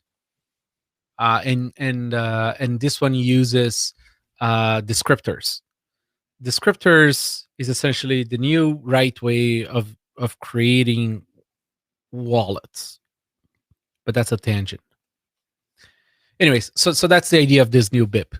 There is no number for it. It's just a proposal right now on the mailing list. I got to get on this mailing list. Wait, can you? So this session, is this something that you're imagining? This is happening over the internet, or is this like a file that you're moving from like hardware wallet to hardware wallet? It would work in both, right? You can do sneakernet like Cold Card does with microSD. You can do USB. You can do over the network, right? Because let's say that you want to do your Cold Card with your Unchained Capital account. Lots of users do that. Right now, they're using some very complex setup with I forgot the name of the thing that they created, Caravan. But this thing simplifies and creates an actual standard, right? And remember, right, hardware wallets are very limited in memory and processing, so like all these things have to be taken in consideration when you're creating these protocols. But so just first of all, that conversation so far, is everything I dreamed it was going to be. So I appreciate you both for having me on the show and having this great conversation. I think the important thing here for the freaks, just to show where the issue is. The issue lies in a multi-sig setup. If we need to verify what's going on, each signing device needs to know what the other devices are. Each signing device needs to know everything that's going on. And in a single sig, if you have a single sig cold card, for instance, obviously that cold card knows exactly what the fuck's going on because it's the only device in the signature scheme. It's a one of one. But if you have multi-sig, all these different devices need to communicate with each other and be able to tell each other what is going on in the bigger picture scheme of things. And with multi-sig, we see a lot of people pushing, for good reason, pushing for multi-vendor multi-sig, because they want to reduce trust in any specific vendor. They want to reduce their trust in Rodolfo, so they want to add other vendors to the mix. And if we don't have a standard, then communication between those devices becomes extremely difficult, right? Can we make this a little more explicit? Because I really do want to follow this. So like, Okay, let's so say we've got a 2 of 3 setup, right? Like, okay, so back away from like, that. Let's say sure. you have two devices. Mhm. Okay, you have a ledger and a cold card. Mhm. Okay, you want to create a multi-sig between them. Yep. You're not even at a point to when you choose the 2 or 3 or the M of N, right? You have two separate devices, two different companies, and you want to make a multi-sig between them, right? Yep. Let's say you choose Spectre to be your coordinator. Okay, if you was cold card plus cold card, you can make the two cold cards talk to each other because same vendor. We can create the specs, and vendors are gonna always have their own specs between their own devices because it's easy, right? But my competitors are probably not gonna follow my spec because they want to sell more of their devices, right? So we need a coordinator, right, to talk between these wallets. So, well, And these that's not signers. and that's not Spectre. So I would have think of Spectre could be the coordinator. Like, Spectre and kind of is right now. Like, you can do multi-sig with Spectre, right? So Spectre desktop can be cold card, can be a coordinator between cold cards or cold card respecting standard devices, right? Cold card's a little bit weird that way, but most hardware wallets cannot coordinate multi-signature quorums, right? They cannot create a redeem script. So what happens is, so you plug in your ledger and your cold card, and you make them say hi to Spectre, and then register their XPubs, right? So they're extended public keys, so that Spectre knows which keys to use to create the multi-sig M of N quorum, right? So now the problem is, you need to trust that the two devices are saying who they are, and the coordinator has to trust that is receiving the right information, right? Because every time you're touching a computer, right, and the computer could have viruses. So if there is a virus on Electrum or Spectre, it could be telling Spectre the wrong information. It could be saying, hey, this cold card is real, and say the cold card is real. And then it says, Ben sneaks in one of his own XPubs, and now he can spend your funds. Exactly, and says this ledger is real too. Wait, no, that's Ben's keys. Right? We're watching you, Ben. Exactly, right? And then it creates the redeem script with Ben's keys.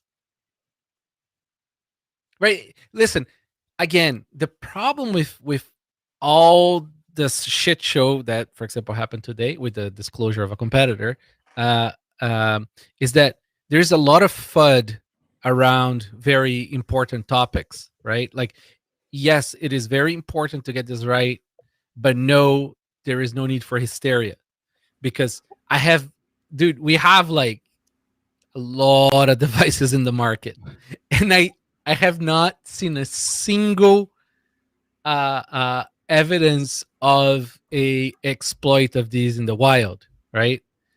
These are not easy to do exploits, but they are possible, right? So that's why it's important for us to fix them. So I guess wanted to put that caveat in there. It's like, people need to chill. Okay, so you're this other person who worked on this BIP is suggesting a method where a hardware wallet could create yeah, so I'll get there. The script. Okay. Sorry for the tangent. Okay. So essentially the issue is, you need to know each cosigner, right? And you need to prove each cosigner so that you don't have malicious addresses. That's the problem. So the way to solve this is so that on the first setup, there's going to be trust there. You're going to essentially register each device, right, with the coordinator in each other, ideally. code card does that, but it doesn't necessarily have to be everyone knowing. But at least So, the so each coordinator. device would tell the coordinator, "Here's my XPub." Exactly. But you would have been a session open to pass the XPub first. Right? So before I send you the XPub, we have to exchange some secrets and shake hands. So we do a handshake, we have a session open, then I pass you my XPub. And that handshake session is to reduce how much you have to trust each device, or well, after the fact, yes. So then it's a lot easier to prove addresses because you have a trusted XPub now between each other.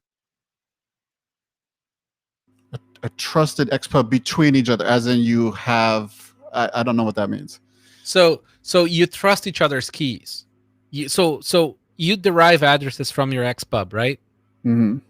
So if you trust each other's XPubs, now you can trust the addresses. Okay. That's all.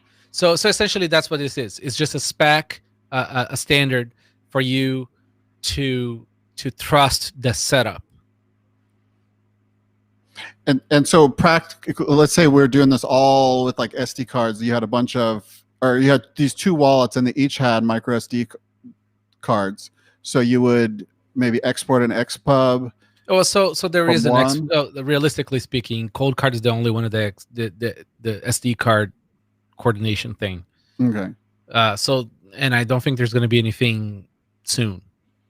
So how would you coordinate without plugging into? It's going to be micro SD for cold card or USB for cold card, and the other ones are going to probably be USB. Okay. Or QR.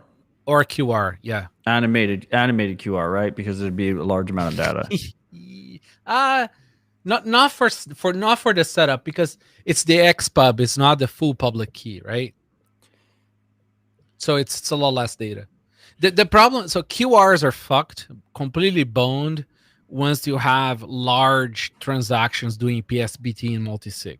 So to the freaks that are watching, they clearly know what an XPub is. To the freaks that are listening, the XPub is your view key. So it allows you to view transactions. It allows you to view balances and create addresses and whatnot. So let's just. But you can't spend it without your private key, which is your spend key. Exactly. But the XPub is not your public key. The XPub is like a short version of your public key. The same way your XPriv is the short version. Now you're just confusing people. I know, but hey, listen, I have to put that out there. I don't think of it as a view key. I think of it as like a public key factory. Like, this is my thing that I make public keys with. But that's fair too. Yeah. This is the thing, right? Like Bitcoin is PGP. It's like public private key, like cryptography, right? So like you have a private, you have a secret, and then from the secret you derived your identifier. That's what a XPub is an identifier. But we got clever and we generate addresses from the identifier.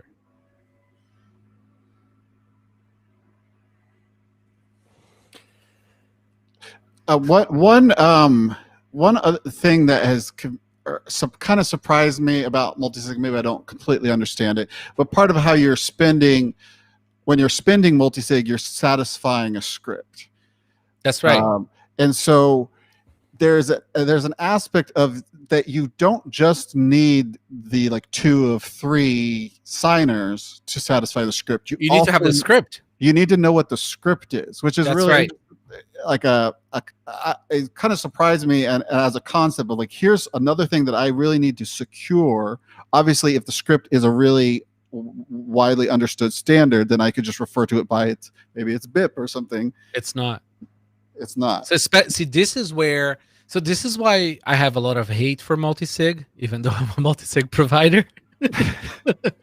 So the problem is multisig is not ready for the average person, period. Anybody who says the contrary is fucking lying to themselves or is way too advanced and doesn't understand that people are just too dumb for it. 100%. Like, seriously, it's just not, like, it's just too complicated, right? Unless you do like one of the hosted ones, but then obviously you're trusting them with your privacy. You're trusting them with your privacy. You're not fucked. I mean, let's not be hyperbolic here, Rodolfo. That's fair. No, that's fair. And you know what? Kaza, to be fair, has documented beautifully their redeem script on walletsrecovery.org. Well, so a lot of these pain points are kind of solved. I mean, I use solved loosely. But if okay, so if you're a freak, and let's be honest, the freaks are more advanced than 99% of people on this planet. Like, this is why, like, I'm freaking out, and you got to remember that most people don't realize what's going on right now, and that's even more scary. But back to multisig, like, if you're a freak and you're advanced and you're using multisig, I think like a very actionable, and I try and keep the show as actionable as possible, a very actionable best practice is to have a clean device, a dedicated computer that's not connected to the internet, that is running your, you know, has your full wallet on there. I mean, not the private keys, but it has your full setup there, right? With everything ready to go. So Matt, you can confirm addresses on it, and you can make sure that everything is kosher, right? Okay, yeah. Let me. This is the advice that I give to people in general about Bitcoin. Go and buy a refurbished old Mac laptop. Okay. So aside from Linux being the original shitcoin, because FreeBSD is really the true OS, like, the reality is FreeBSD and Linux, for the average person who don't make their full-time job maintaining wallets, it's going to be a problem, because when they have packages for wallets, they might run into issues later on, right, with backups. So what I like about an old Mac is that it's like, it is a true FreeBSD sort of software, but it's like, it's got all the sort of, you know, user-friendly bullshit on top, right? So it's very easy for that person to migrate Apple shit to Apple shit later if they need to, and it's easy to back up. So, and it's secure enough. It's actually probably more secure than most Linux distros. But as long as you trust Apple and the U.S. government. Yeah, sure, but the same as Linux. Let's not even enter Linux problems here, but whatever. So my point is just, I just like it because it's a reasonable compromise, right? It's a useful, reasonable compromise. So you have a simple computer that just works, right? That has reasonable drivers and all that shit.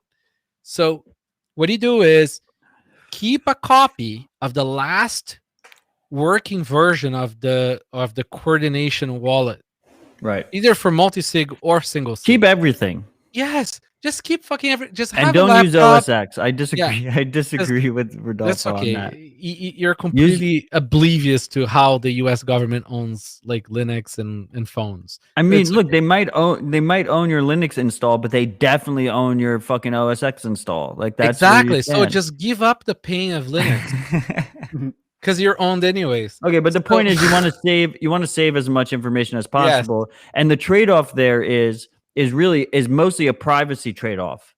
Because because you have to save this information,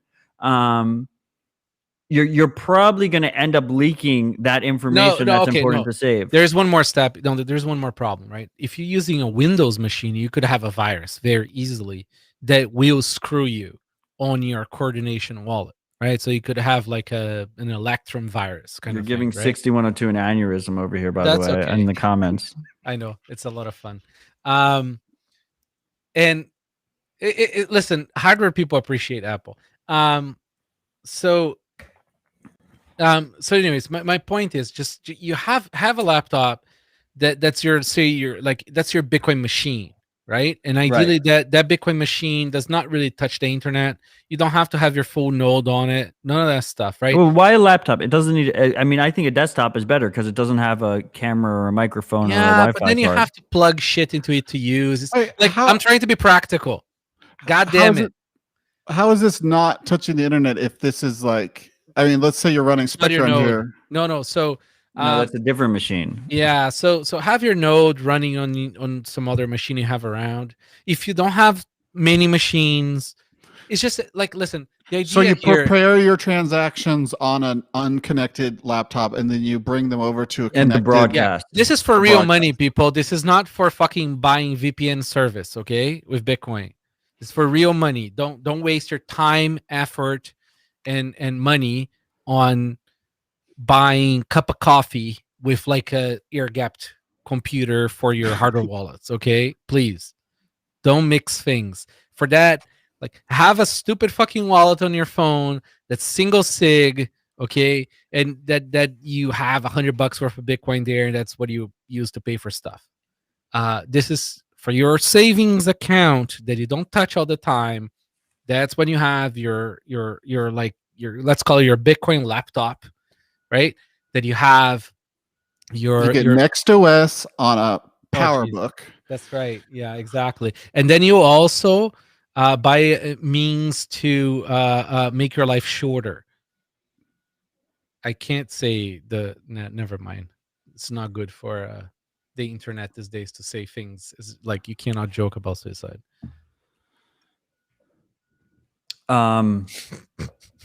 Yeah, no, you can't. It's serious, you- especially in this space.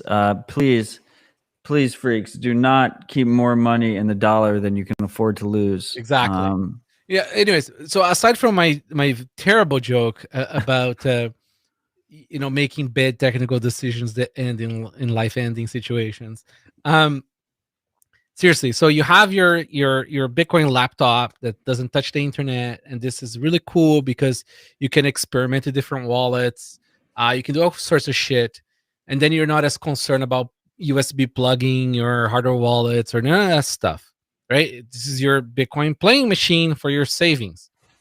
And then when you need to build transactions, you can either build transactions on this thing by importing latest block data via sneakernet, or maybe you plug into your local network and you just and there's nothing on this laptop running but a full node on it, right? If you want to just keep it simple by having just one thing, but you don't need more than your own UTXO information. So you could just sort of catch up to the amount of blocks that sort of build your own transaction. That's all you need, really. Right. Yeah. So we have Rad Vladdy in the comments, and I think he makes an interesting point. He uses Sparrow and Spectre, the same wallet on different machines. Yeah. And like so this is a perfect case. Like as things are getting as you have more value that you're securing, this is a great way to it's a great way to reduce trust in any individual software, especially if you don't have the ability to read the code or verify the code, because you can make sure that on both machines you have two different software packages. They're both interacting with the network through Bitcoin Core, and you can confirm that the receive addresses are the same before you send to them. That's so beautiful. just to show like where we're at in terms of verifying receive addresses and how important it is to make sure that the address that you're sending to is an address that you control. We're going above and beyond the practicality of this type of attack. I mean, the real guys who are really vulnerable are the traders who are interacting on these websites and depositing Bitcoin into like a Coinbase or a Kraken or a Bitfinex. They have no way to verify those receive addresses. Yep. I mean, technically, if they were doing it correctly, if they were doing it, as trust minimized as possible, those services would offer a PGP signed address, but they don't do that. So really, we have millions and billions of dollars worth of Bitcoin is being transacted with every day on receive addresses that aren't being verified, and there aren't any attacks. But it's still something that we need to obviously be concerned about if you're talking about your HODL stash that you want to last generations. I've never moved money onto Coinbase or something like that. Like, is it just on a website? You just copy and paste? Yeah, they just show you a fucking the QR browser code and an address. Seriously, it's like people are like spending the day today making my life miserable with stupid PR spins on a bug that's like, it's a real bug and, you had a real fix. But like, while morons are fucking copying and pasting an address from a browser to send real fucking money to, the disparity, the cognitive dissonance in this space is just infuriating. And we haven't even got to Taproot yet. Wait, so what? All this to say that this BIP still doesn't have a Rodolfo, canonical are we multi-sig cutting it off? Let's cut format? this shit off, right? What? No. Continue, dude. I have like I'm already my kids are already in bed. No, I'm I'm good to saying, go. should we cut off the giveaway? Oh. It's in 15 minutes. It's the price in 15 minutes. All right, you guys have 2 minutes, so you have until 48 on the clock. Whatever is your time, 48 on the clock to give a price, and then we're gonna check. I know, maybe we should give away another cold card to have someone verify what the fucking correct price is. I don't want to go back. We'll figure it out. Yeah, I'm totally game for that. Sean Stacken's asking in the comments what the giveaway is. The giveaway is if you get it, the price on the top of the price sticker on the top, which is Coinbase Pro, the Evil Empire. The price in 14 minutes, when the new hour calls, the closest to that is going to get a free cold card, and if you're within $1, you get a free Block Lock Mini. And Rodolfo is going to cut it off whenever he deems fit, and apparently that's in under 2 minutes. Yeah, hang on. I'm just gonna put in a sell order. We've officially pumped the price. That's right. The scam is over. We've fucking done it. We're the hedge funds now. That's what people don't realize. They think we're just like, resting on our laurels here. Like, I think $46,000. I think 2150 sats per dollar is so astronomically negligible compared to where we're going. It's like not even fucking funny. I'm not even excited anymore about this kind of price. This is like I don't even get a morning stiffy on this. I'm not going to pretend that I'm above a not. Oh, by the way, freaks, you only have one guess. So if you've guessed in the past already, like your new guess isn't going to count. It might. No, what's going to happen is we're going to pick your worst number out of 2. Yeah, so you only get one guess if we're picking the worst thing. No, we're not guessing the BISC price because the BISC price doesn't change that often, and you guys are always going to fucking guess the same price. Here's the Capsodel for being here, my new favorite novelty account, who I'm trying to edge out by just tweeting out only in caps. So Matt Odell's the real Capsodel. Yeah, exactly, right? Like, I'm just gonna put it out. I started the caps live stream. I've started the caps NIM years ago. Oh, the NVK all caps. That's right. It's funny because I'm a man of extremes. I was all lowercase. That's right. I was radical lowercase. My whole bio was all lowercase, and then I switched to all to caps. Yeah, I think your price horizon hits some spot there because after 30, you just turn into Capsodel. No, the problem is, people aren't appreciating, the situation we're fucking in. Like, they need to fucking appreciate it. People won't. There is no amount of caps that's gonna make the people see. Some people will see. There are some people that are silently observing on Twitter that because I went to all caps, it registered for them. The gravity of the situation registered for them that wouldn't otherwise. That's why I love the whole Wall Street bets and the Dogecoin stuff. Yeah, so let's talk about that. Yeah, so those are my people, and I got a lot of flack for saying those are my people. So those are my people.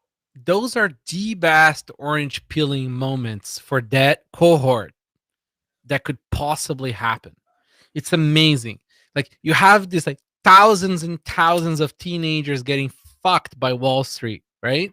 Because listen, they can win once, twice, but they're gonna get fucked. There's no winning that game because those guys have very deep pockets, right?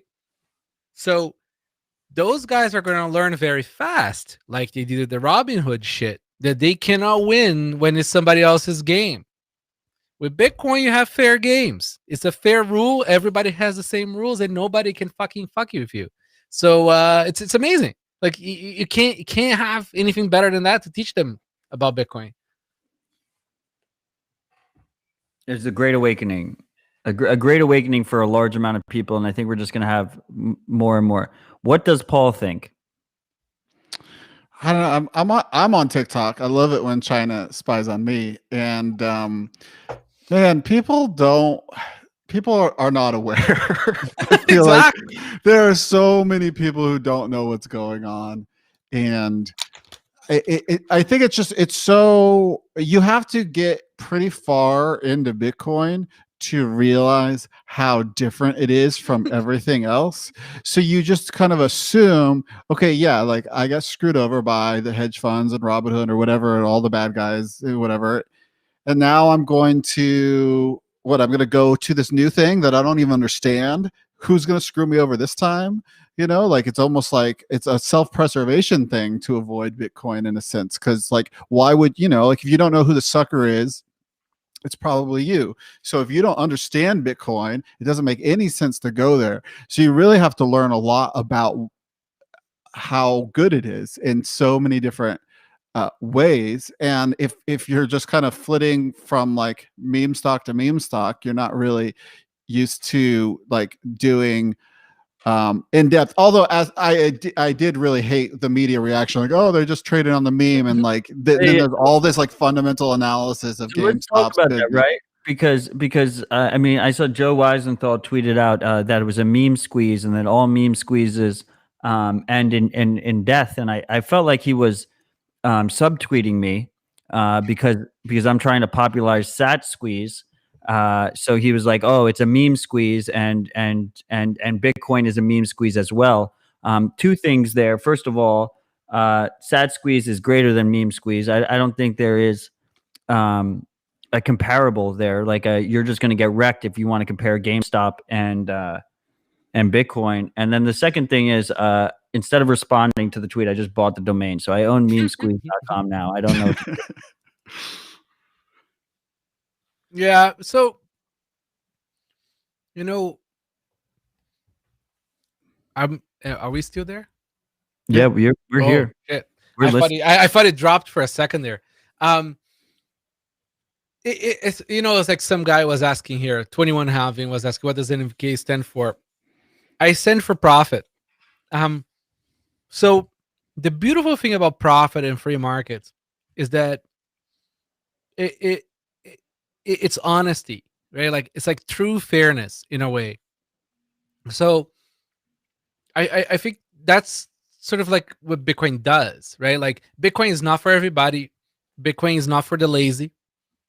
Meritocracy and free markets are not for the lazy. It's also not the perfect answer for everything. It is a better world. It's not a perfect world.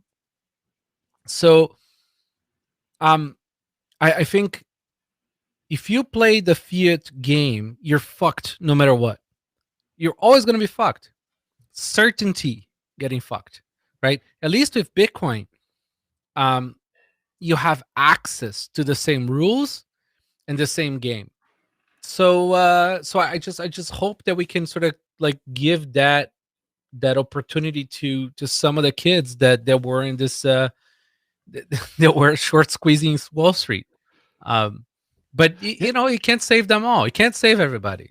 I really like this from the more economic side of. I think it comes up on Safety's podcast sometimes. It's like this idea of zombie companies, and I never really thought a lot about it. But this idea that if your company's profits aren't beating inflation, or basically if your company's profits aren't beating the Bitcoin price, you're kind of a net negative as far as value generation.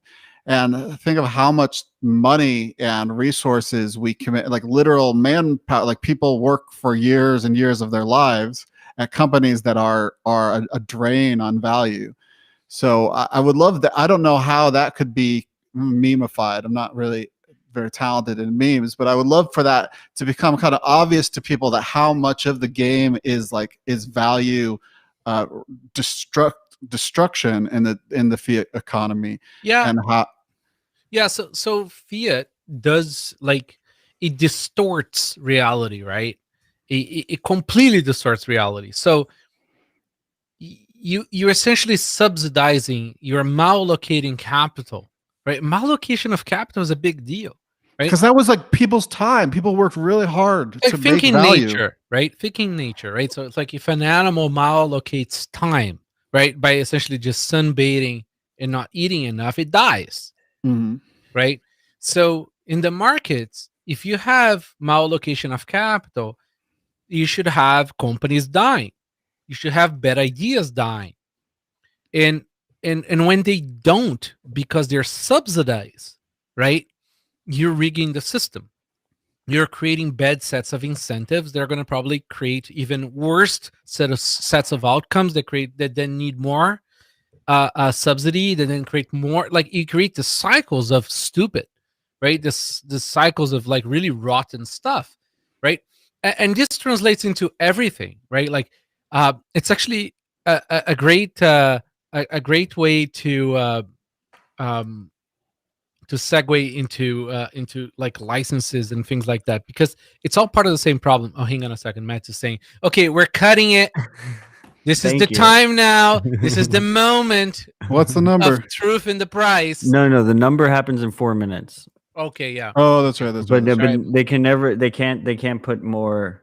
Yeah, that's it. No more chances. No more You've- entries. You put in your tickets. Thank you for playing, freaks. So And if you haven't, the single most important thing you can do for the show is to retweet the live stream on Twitter. I appreciate all you freaks. We're winning. Be kind and show everyone the way. We're gonna fucking do this shit. I got scammed out of 8 minutes. Somebody said. The comments are great. It's so good, right? Mm. This is what the show's about. I love the live comments. Peace, Hiller. You were late. That is not counting. Continue. Apologies.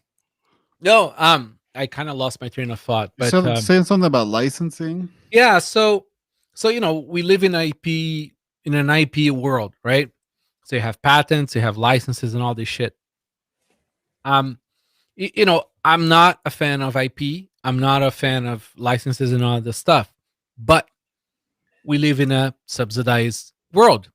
So, as much as I prefer to make open source things, I might have competitors that get subsidized through mallocation of capital and then leverage all my effort and just add a sprinkle of marketing and then try to resell that shit, right? Dude, I have solved this problem for you. I've been thinking a lot about this because it kind of bugged me when you changed your license. It bugged me too. Okay, so here's because when you say that your license isn't permissive, you're saying I want the government to go arrest people. Yes, like I want yes. police to go Shoot mess them with all. people based on like information copying. Yes. But what if you had a license that's like MIT license, but it has an I'm an asshole clause? And Yeah, it's no, just- that's essentially what we did. and it's just like a public this is what we statement. did. But they're completely free to profit off of it and make a product. No, it just That's not what Oh. he has. Yeah. yeah. So because you don't want I don't want the So, state to. I talked to my lawyer, right? I Yeah, have yeah. very expensive lawyers. And this is exactly what I wanted to do. I was like, how can I just add just a term where if you're a fucking, because see, I believe in life, you can be an asshole, but you're not allowed to be a dick. Okay, that is my rule of life. So I explained that to the lawyer and I said, how can I prevent dicks, but not assholes, right? People are entitled to be assholes, but not being a dick. And he said, Rodolfo, I'm sorry, but that's not how the court system works. You have to either very explicitly create a very broad capture for people copying you that are trying to create a clone by profiting, right? Or you just and then you can't even quantify or qualify what a clone is, right? Some people are asking you to define a dick legally. Yeah, exactly. My lawyer he said I cannot define that for you, Rodolfo. So I'm like, okay, well then what's the next best thing? It's like, we actually spent a fuck ton of money and we wrote a whole new license. I think Matt's seen it. I did not publish it publicly. But I didn't like that license because it was not permissive enough. But it did cover our asses very beautifully. So then what we did is we went to the next best thing, which was it is MIT. Users are protected. To me, that's the only important thing here. The people who fucking use the product has essentially all the rights over it, right? They can even sell it to their friend. But if you want to create a company around reselling the shit that I made, go fuck yourself. That's my license. But your license says, it doesn't just say go fuck yourself. It just says the cops are going to help you. That's that. But you know what? The cops also created all the printed money for my competitors not to have to put any effort and create their copy. That's how VC works. Right. So I'm playing their game. See, they wouldn't be able to raise on a stupid fucking. This is the best part. This cloners that we have, they've already scammed people out of miners on a shitcoining and stuff. But hey, they managed to raise again, even with that track record, because money is so freely available due to printing. So let's talk about this a little bit. So we're talking about foundation devices. Foundation devices took the cold card code because it was GPL at the time, and they used it. They forked it, and they created a new hardware wallet with the major change being a QR code.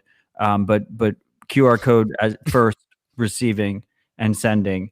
But it's the same code, right? Yeah, and all the Bitcoin stuff, all the hard stuff, right? Essentially, all the Bitcoin stuff. So you changed your license. They didn't even fix the bugs, by the way. You changed your license to, and this is something that people talk about in the open source world a lot. And there's like tons of fights about it on what open source is and what open source isn't. That you changed your license to obvious users can still view and verify the license, or view and verify the code. The source is viewable, but they're not free to use it for profit. No, wait. So they can do anything. So wait, they can do everything but profit. Create a company around it and sell it.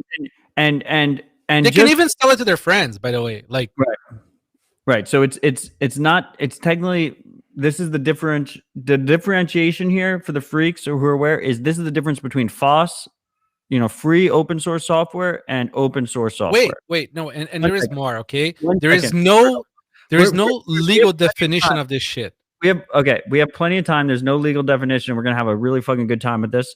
You're my boy. I just want to make this clear to the freaks, okay? This is the direction Rodolfo's coming from. And yes, to the freaks that are watching and participating in the contest, I put the contest price on the screen for when it hit 1900 EST. So I don't know who's closest to that, but that's the price we're using. So whoever is closest to that wins. The thing that's frustrating from your perspective, and I think people don't appreciate this, is that you bootstrapped your company, you made a product that was the best in class product, and another person came in who did no work, took your code, and then raised VC money off of that code when you never raised any VC money whatsoever. They basically came in. Oh no, it's worse than that. They looted your work, right? They took our code and then they affinity scammed by saying that was code card based. Right. Because no, it gets worse. So that device is going to be good. There is some reports that they also took the ideas of somebody else who told them what they were about to do. I don't want to put names out there, but anyway, they've been essentially dicks to us and two other makers and companies. They see, this is the problem, right? Some people see open source as a fucking free for all shopping cart of shit they can just take, not contribute back. Because see, if they had contributed back, it'd have been fair game, right? Let's say they came and like they forked the cold card code and they fixed some bugs and they wanted to add some stuff and we didn't want to add, and they created their own product. Fair game. Or let's say they didn't even want to create a new, like they didn't even want to fix bugs, right? They wanted to add features or even wanted to spin off into but they would have had contributed. There is zero fucking contributions. Actually, no, there was one commit back before they made themselves clear of a one character change in a comment on the code base. So, But if it's like open source, like if I'm running Yep. FreeBSD or whatever, the one true operating system, Yep. I don't have to contribute back. The That's whole right. point, the whole That's reason why right. they made it open source is so I can make my Nintendo Switch on it, and it's fine. It doesn't bother anybody. Yeah, no, it bothers me. That's why I don't like that. See, I personally, so there's a difference here, right? When you're making hardware has upfront cost and development, hard science and hard cost, right? This is maybe why a lot of the software people don't understand this. There is a lot that has to be done with hard cost, not just opportunity cost, actual hard dollars that you have to put in to make hardware, right? So when you can just take all that stuff without putting anything, and then you can get VC cash and just build a nicer UI or just better marketing, whatever it is, right? You're only benefiting, you're not putting anything back. And this is 100% my fault, right? Because see, I had one sort of like a very naive like view of GPL. And now I after sort of like reflecting a lot about this through this last year, I understand now that the problem with GPL is that GPL is a commie license, right? Yes, It's 100% fucking commie, right? Like it's a terrible fucking idea. and it has a lot of strings, and it's trying to control everybody through Exactly. It's a lawyers terrible and cops. and the proof is in the pudding, right? Every fucking big corp profits from GPL but the actual makers. So Amazon, Google, Microsoft, all these guys are making a killing on GPL stuff. And then you go look at the GPL like people, the actual people on the ground, the contributors, they're doing bagware, right? Where they're like begging for contributions. It's like I don't subscribe to that system. I'm a Bitcoiner. I'm a for-profit person. I don't believe you can make good things without profit. Seriously, it's like it's nice to have charities and like. I need to push back a little bit here, Rodolfo. Sure. I appreciate all the work that you and Peter have put in. I love your wallet. You know, I'm a major evangelist of your wallet. I recommend people use it. My main go-to guy, we run bitcoin.com, suggests people use it. And I've never taken any, you know, I consider you a friend. That's my bias, but I've never taken any financial. That's true. Yeah, I've never taken anything financial from you to dictate that. This is my true opinion. That being said, you know, I think free open source software is how we win. Yes. Right. And the problem is you controlling a license reduces the censorship resistance of the code, right? No, So to hear someone say that FOSS is commie needs I can't just sit here and just have someone tell me that I'm a communist. GPL is commie. No. GPL is commie. MIT is not. There's a massive difference. But see, you're not doing MIT. No, I know. So FreeBSD, yeah, I'll get there. So FreeBSD, the one through OS, is BSD license. BSD license is how MIT license came about, right? It's this idea that like, and that's why Satoshi chose MIT for Bitcoin software, not GPL.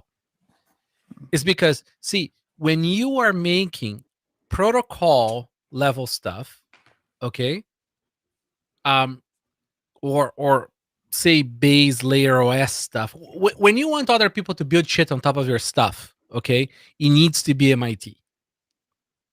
It needs to be something that people can then build their systems however they want, make the profit however they want. It's important. Satoshi understood that for the Bitcoin Core client as well.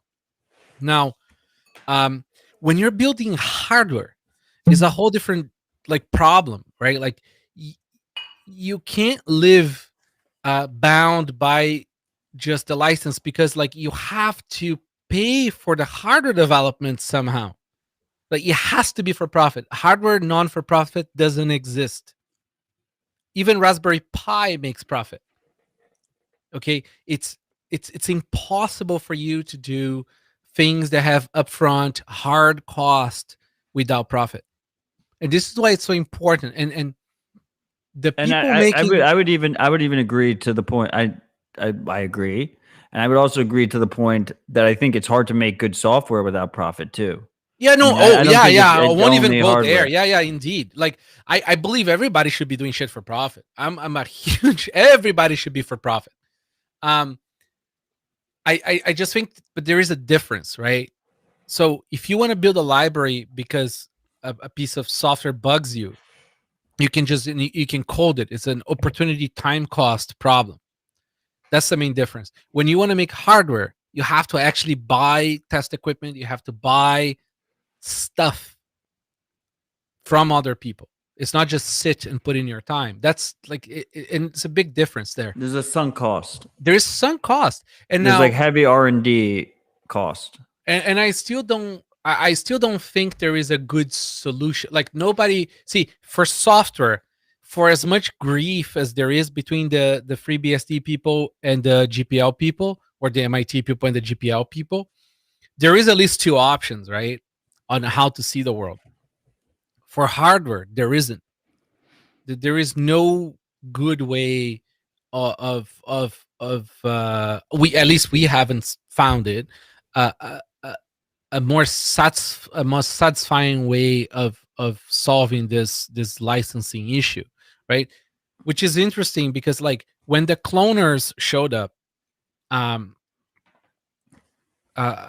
was actually very surprised because I learned about them from Marty's podcast, because he was I know your podcast with Marty, but it was just him at the pod.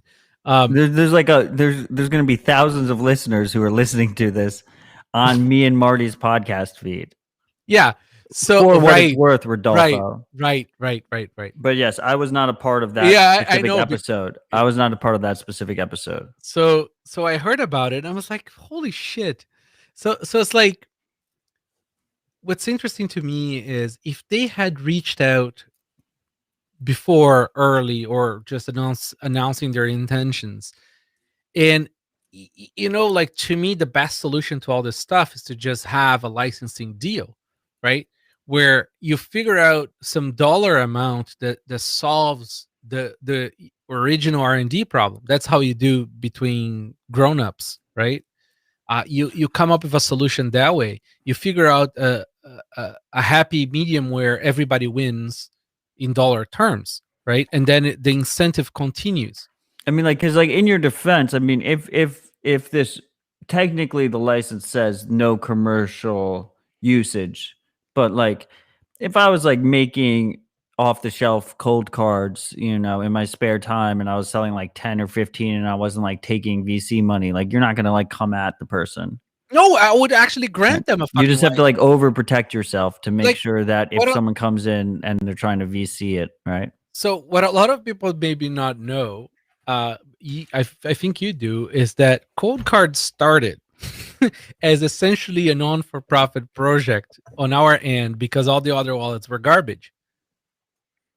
Like, but then we sort of realized, even though we were already making hardware, that like we couldn't make hardware because you're gonna have your like insufferable competitors trying to break your shit and make PR moves on you all day without a reasonable amount of profit, right? Like you have to keep, like you need the profit to keep the development going.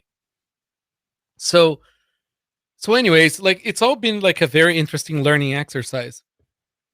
And I think so far the best balance I could find was MIT with commercial restrictions. So users are protected, we are protected, and then as people want to do stuff, we can sort it out, right? At least we have a defense to sort it out. Because again, people have access to subsidized fiat world finance. What if someone came at you and said, "Hey, we've got some of this sweet fiat VC money. and we want to put like 2 developers full time on improving your firmware, but we want to use your firmware in our device. Wonderful. We can come up with a dollar amount of licensing fees, and everybody wins. It's like it's that simple. Like see, a lot of this stuff is new for crypto Twitter kind of thing. And I say crypto Twitter as a it's a not nice term, or a Bitcoin Twitter as well. Yeah, I mean, the second I heard crypto, I just wanted to fucking exactly. kill you. So it's derogatory. It's like none of the shit is new. I thought we were friends. Yeah, none of this stuff is new. Licensing is not new, and it's not pejorative. That's how like free market works. Like no, it's not pejorative, but in Bitcoin, the state solving your problem is kind of a pejorative. No, I agree. But then again, so this is the problem that I have with all the LARPing libertarians with the no IP stuff, right? Okay, cool. So do you know what what the true libertarian solution is for IP? You have trade secrets, right? You cannot have trade secrets in open source. Right. It's retarded. Those two things are completely antithetical. I'd rather be able to view the code than have it be freely usable. So right? This is how you work, right? So you know, back in and a lot of these ideas came back in the day before they had like, you know, spectrum analysis of materials, right? So back in the day, you have your, you know, your Coca-Cola formula. Your competitors cannot figure out for the life of them, right? Nowadays, you put it in a machine and it comes out. Like they'll tell you which atoms of what to put in, and then you have Coca-Cola, right? So like trade secrets are not realistic in the world that we live in. So what do we do? Like it's not like we have like a right answer yet. So you have, you know, in one, and by the way, the state is who defends open source too, because open source is a state defended license. Well, but MIT is saying, MIT is saying don't sue me. Mm-hmm. You're just trying to. No, I'm talking about GPL. Sorry, GPL is 100%. I agree with defended license. Why? I absolutely agree. Because without the state, you don't have a license, Matt. But the license is anyone can use it for anything. But it doesn't matter. With like a million caveats. There's like exactly. a ton it's copy left stuff that you can't do. It's trying left. Yeah, it's trying to make the fact that I worked on this as an open source be somehow viral. And like the wet dream of a GPL person is that they like tricked Google into like open sourcing something that they didn't intend to open source, or exactly. And then Google Apple goes and creates a farm of servers that they charge $10,000 a month. And they figure out a loophole in how they don't have to do anything. All this bullshit, like it's like it's an unsolved problem that people think it is. Like people love to fucking LARP around GPL, but this is such a good conversation. I would say I'm LARPing a little bit in the sense of like I want information to be like maximally free, and I definitely don't want the state to be involved, and I also have not successfully created a company to support me in those great endeavors. So like, you know, I've got great ideas for the future of humanity, but it's a little harder to obviously do it. My thing to the people who have a problem with our licenses, do this for me, okay? Create something and then get a few $1 million, spend on it, and then see somebody else copy it, and then you come talk to me. It's very simple. It's like all this stuff is like very sort of like up in the air when you're sort of theorizing about, you know, do you want the commie GPL with the state helping you maintain it, or do you want the MIT stuff, or do you want you know, trade secrets when it's closed source? But then once you start actually trying to solve the problems, this shit is not simple. There is no good solutions for a reason, because it's actually complicated. Maybe trade secrets would be a cool world. Like everybody, there'd be a real arms race of reverse engineering technology, and so that you could more democratize these tools to like figure out what the hell is actually in your hand when you have a piece of If people technology. do that, dude, car makers buy each other's cars and deassemble them to the last bolt in specific facilities.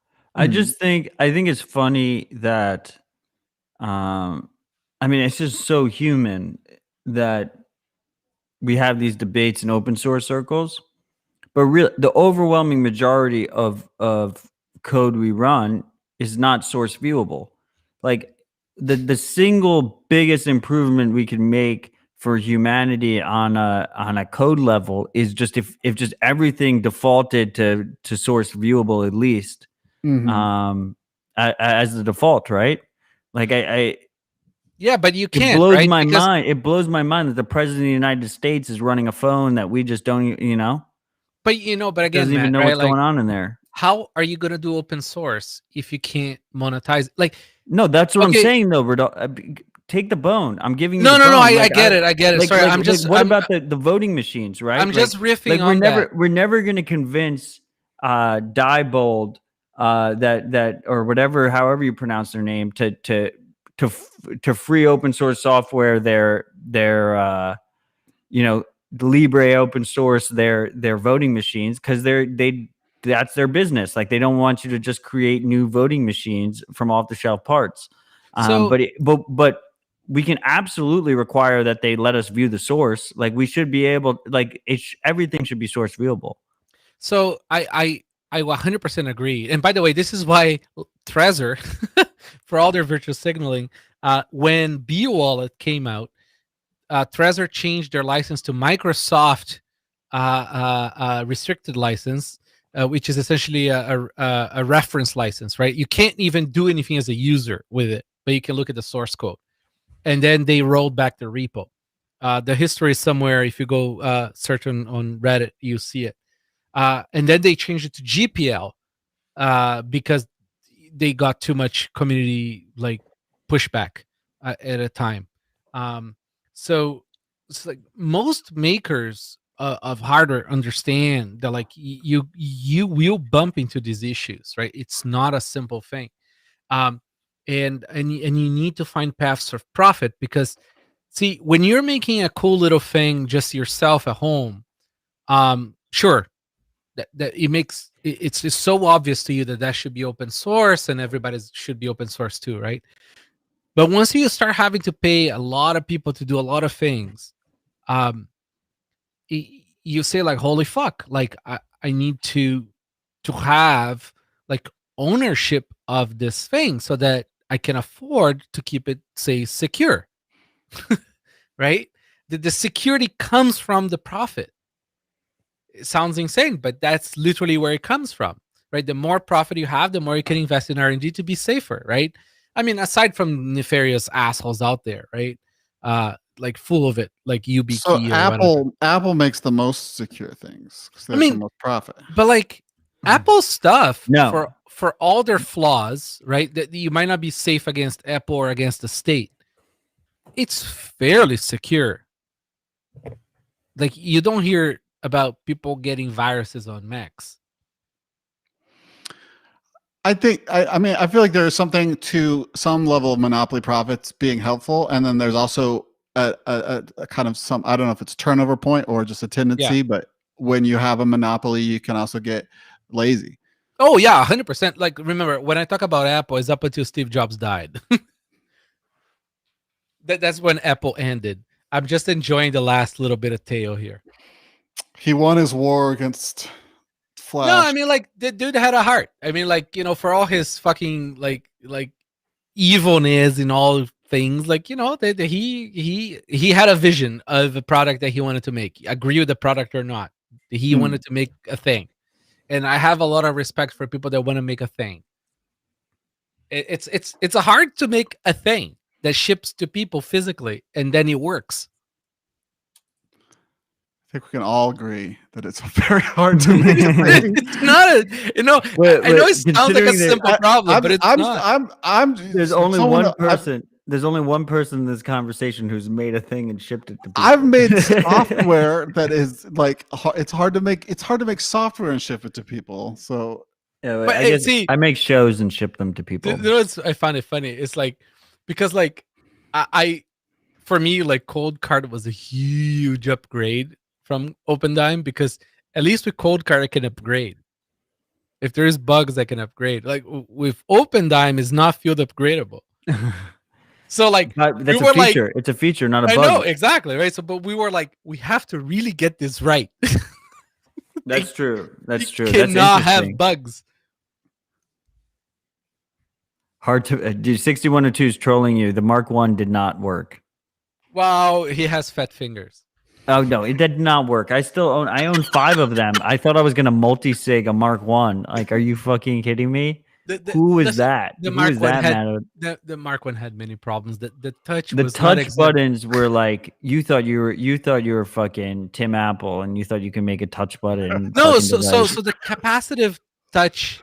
The capacitive touch I love on other PCB. freaks. All the freaks are there's like the best inside freak joke ever is the Mark 1s. Oh, I know. It's like every single freak has the Mark 1s just sitting in their fucking closet doing fucking shit all Dude, because they cannot. that shit's gonna be worth so much money in like 50 years from now.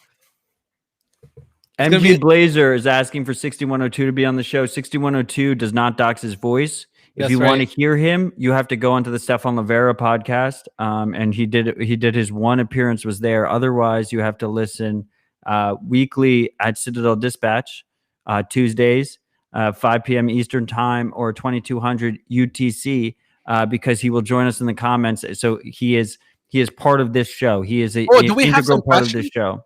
What?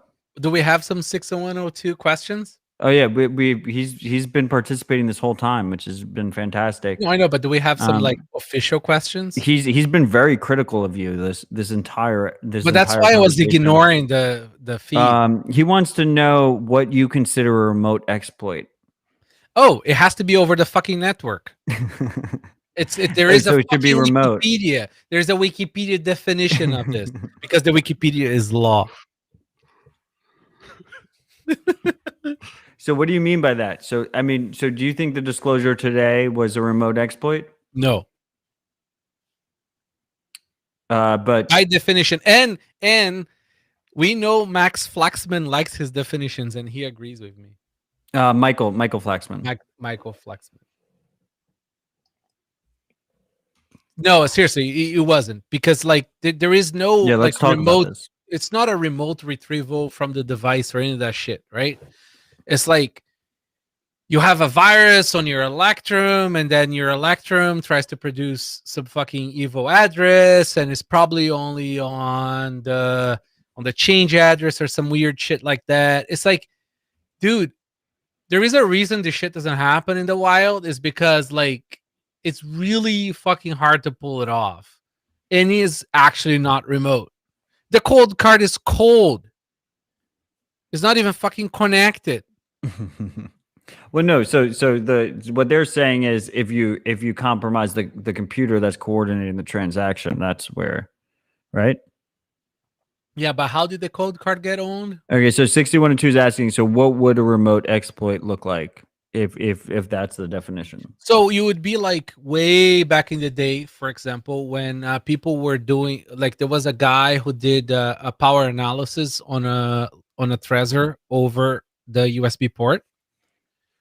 So he was able to see the Trezor doing the private key calculation, and because it was connected, you could take that back. So say this is very hard. Say you managed to get a computer to do something on a hardware wallet through the USB, but then you took the results of that, right? So you were able to retrieve the attack results through the network from the hardware wallet.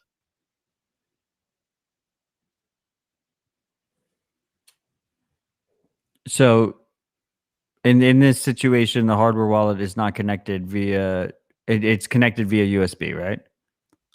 Yeah. So So let so me put any it this way. vulnerability that goes Let through me the put it this SD way. card isn't remote, is what you're saying. Exactly, right? So let me put it this way. There is a reason why, like, say, like nuclear power plants Or Okay, air gap. so SM has a good point in the comments. Shout out to the freak SM.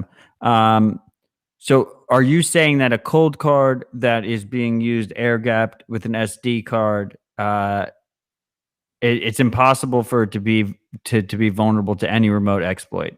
Any exploit that happens is a local exploit. Yeah. So in regards to exfiltrations of secrets off the cold card, yes, right? It's impossible because the cold card is not connected. Unless, say, like it's some RF crazy shit, right? Say somebody figure out a way of shooting RF into your basement while you're wearing your tinfoil underwear, and somehow they managed to do some shit to its side channel, right? Like completely air gapped. Nothing is impossible. Most things are unlikely. What? I haven't really been following this drama, but I'm just gonna throw one in there. What if somebody wrote a file to the SD card such that when the cold card tries to read it, it rewrites the cold card firmware and then exfiltrates the pub key, and then when you Right. plug the SD card back So- into the computer, then that gets uploaded by whatever virus did that. If someone was if someone who wrote that and did all that was in China, Wait. So that wouldn't be a network exploit. So that wouldn't be a remote exploit. First. even if the person who wrote the virus was No, because like, remote. would you consider Stuxnet a remote exploit? Yeah. Yes. Yeah, like No, it's not. By definition, it's not over the network. It No, jumped air gaps. No. So you guys are missing the story. It's a You very guys jump clearly air didn't gap. read the Yeah. fucking book. Okay. So I the have no idea the Iranians, definition. This of is this. why we dispatch Yeah. freaks. so the Iranians understood that everybody was going to try to fuck with their, like, between quotes, just nuclear power projects, right? So what they did is they have no network access to them. So what they do is they do sneaker net. So he took the fucking CIA and the Israelis a monumental amount of fucking work to get a USB drive to fucking go into a plant. And by the way, USB is a clusterfuck. I have a presentation on that in VR. What does that it- mean? The VR thing with the With Udi? with Uvi. Remember when he pretended he was going to leave Twitter? I know.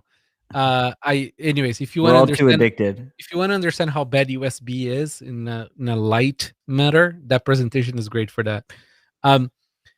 So anyways, so it's, you cannot, so let me put it this way. The way I like to just explain simply a network exploit, a remote exploit, is synchrony, right?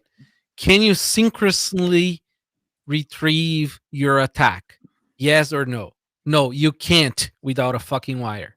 Okay. Period. Fair. You just can't. It's not synchronous. Right? You have to be lucky as an attacker that the victim does not have sub fail safe. Once Stuxnet hit the open waters, it was just on its own. By the way, exactly, there was no remote control or anything that was Exactly. happening. It was just not- going crazy. it was not a remote exploit. And they say like it fucked up, right? Like it attacked Yeah, a bunch of systems yeah, it shouldn't have. It should have just exactly, attacked exactly. the Iranian Because- nuclear facilities. When you don't have a remote exploit, you have no control. Right. Okay. So but it is fucking important. Like, words are important, right? Definitions are important, and it matters because, like, But you could do this exploit they talked about today in the disclosure. You could do that with centralized control. You could do that with centralized control. yes, because there was a bug Right. on code card, on how code card You'd try to validate- compromise like a Spectre or something. exactly. You Right. have to essentially compromise Spectre or Elector or Sparrow Electrum or something. Yeah. to lie to the code card, Right. because the code card was not checking it properly. So Right. it's not even like the code So it card is was remote. not compromised. This So is we do important. agree that it is a remote exploit. I don't even know No, 6102. What do you think it's a remote exploit or not a remote exploit? no, because the code card was not remotely exploited. It kind of was. No, it was the fucking wallet. Okay, I'm on Wikipedia. Yeah. It says a remote exploit works over a network and exploits the security vulnerability without any prior access to the vulnerable system. A local exploit requires prior access to the vulnerable system and usually increases the privileges of the person running the exploit past those granted by the system administrator. Yeah. Yeah, so 6102 thinks this is a remote exploit. Well, he can come on the show, talk back to me. If you want to listen to 6102, the only time he's ever spoken was on Stefan Livera's podcast. So you have to go listen to that. I find this all funny and hilarious, by the way, because there's no money loss. Right. And right, there right. is not even a speck of a hint of any of this shit ever have been Well, this is the thing, exploited right? in the wild. And this is why I It's brought it so up. irritating. I don't bring things up for no reason. You know, time is money and money is Bitcoin. So like, I'm not trying to waste the freaks' time because I don't want to waste their Bitcoin. This is what I've dedicated my life to.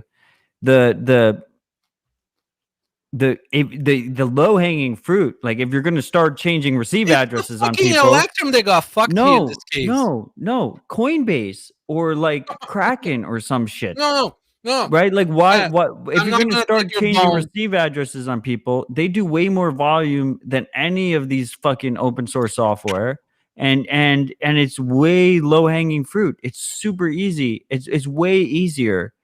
Threat model. If you threat model it out, it's way easier to change a frame on your Coinbase deposit address than it is to change it on a cold card.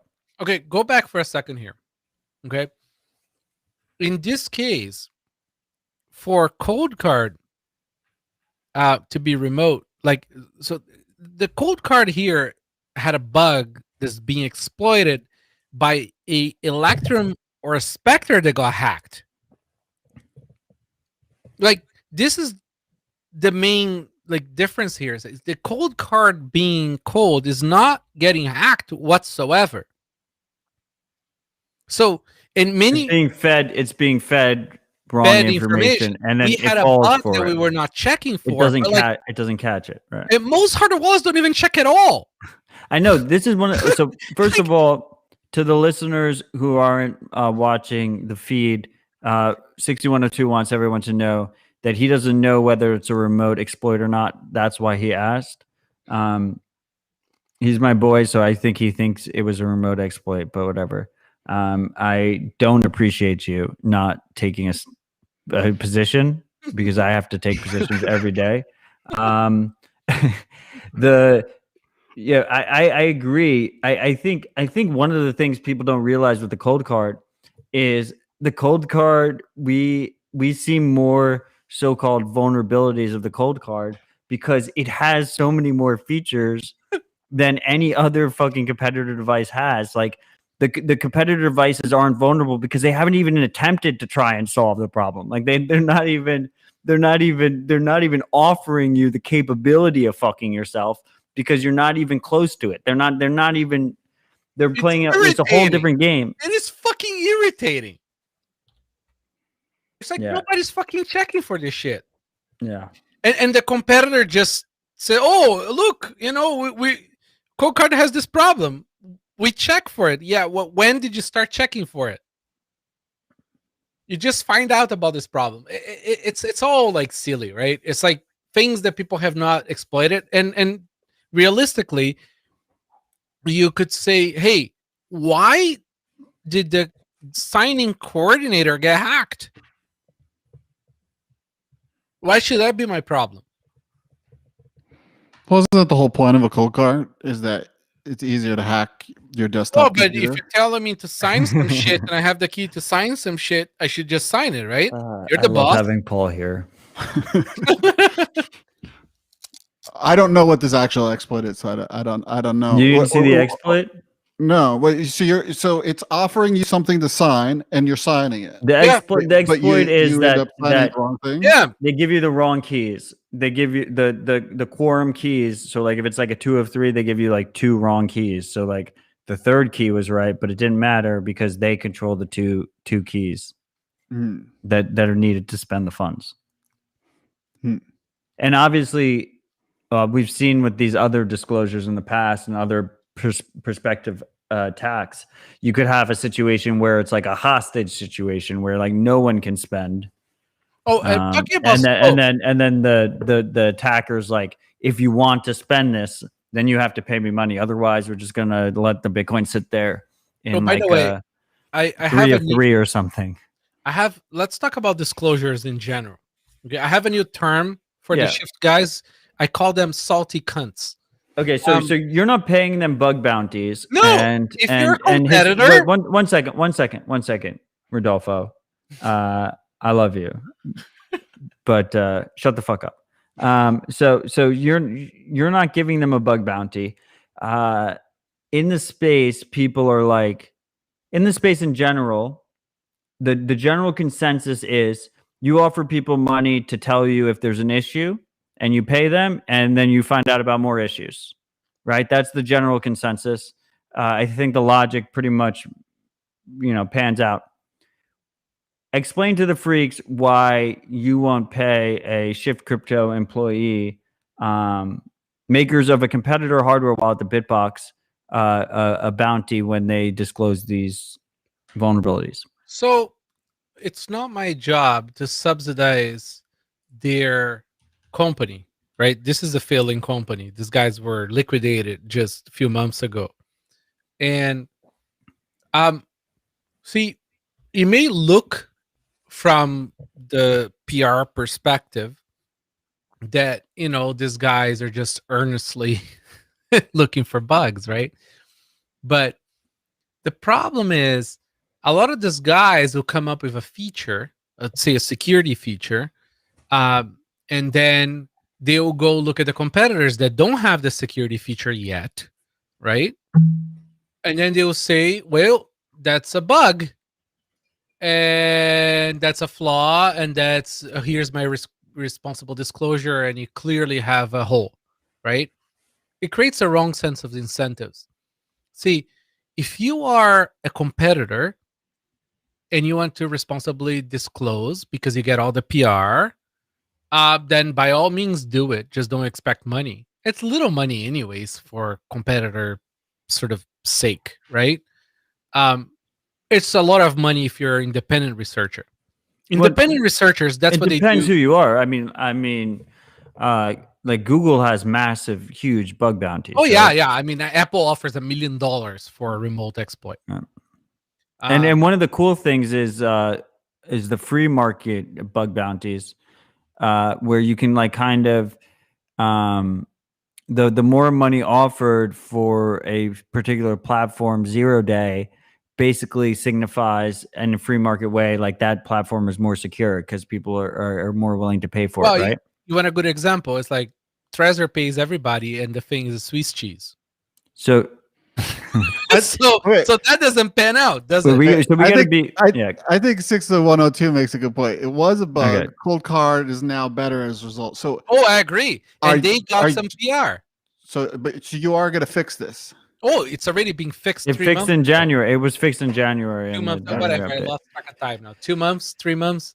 Okay. So it's already being fixed. We fixed everything. Wait, no. So I mean, basically, where the argument comes down to between 6102 and Rodolfo is where they decided. So 6102 said, don't pay bug bounties. Expect disclosures to turn into PR moves because that's how they incentivize their bug bounties. They do that anyway. Wait, time out. Shut the fuck up. The argument that Rodolfo's making is it was already a PR move before he didn't pay the bug bounty. The basically what the argument comes down to is, did Rodolfo create the situation where he wasn't paying the bug bounty, so then the only other incentive was a PR move, or was the incentive the PR move the whole fucking time? Right? They already knew this because they've already this is what, the third time. I don't know. I lost count. I don't know. Honestly, I don't know. Not the kind of stuff that I keep in mind. But these guys, like, they create and they exaggerate on everything. It's like, it's so unnecessary, right? So listen, if you want the PR cookie points, enjoy it. but don't expect me to give you any money. I don't deal with terrorists. Right, they're gonna like. Let's be honest. Like, let's be logical, Bitcoiners. Like, Shift Crypto is going to continue to disclose cold card vulnerabilities, regardless if he pays a bug bounty or not. No, that's their business model now. That's what they do for marketing. 6102 is asking if you ever paid a bug bounty to a Bitbox dev. No, and I won't. Have you ever? I'm gonna extend that. Have you ever paid a bug bounty? Period. Yes, we have. To who? To say what's his name? Salim? No. What's the name? Foundation. I feel bad now. Oh, Lazy Ninja. Lazy Ninja. Yes, we have. And Oh, there's been that- other. There's been other. True Freak, Lazy Ninja. Everyone go follow him on Twitter. No, he's got some cash, but we've paid other people. See, the thing is, and this is the thing, okay? He pays people so often he remembers their name. I love you. If you want to be a fucking professional researcher, okay, there is a thing called CVE, okay? You fucking go and you create a goddamn CVE entry. If you're not creating a CVE, you're not a pro. Because you think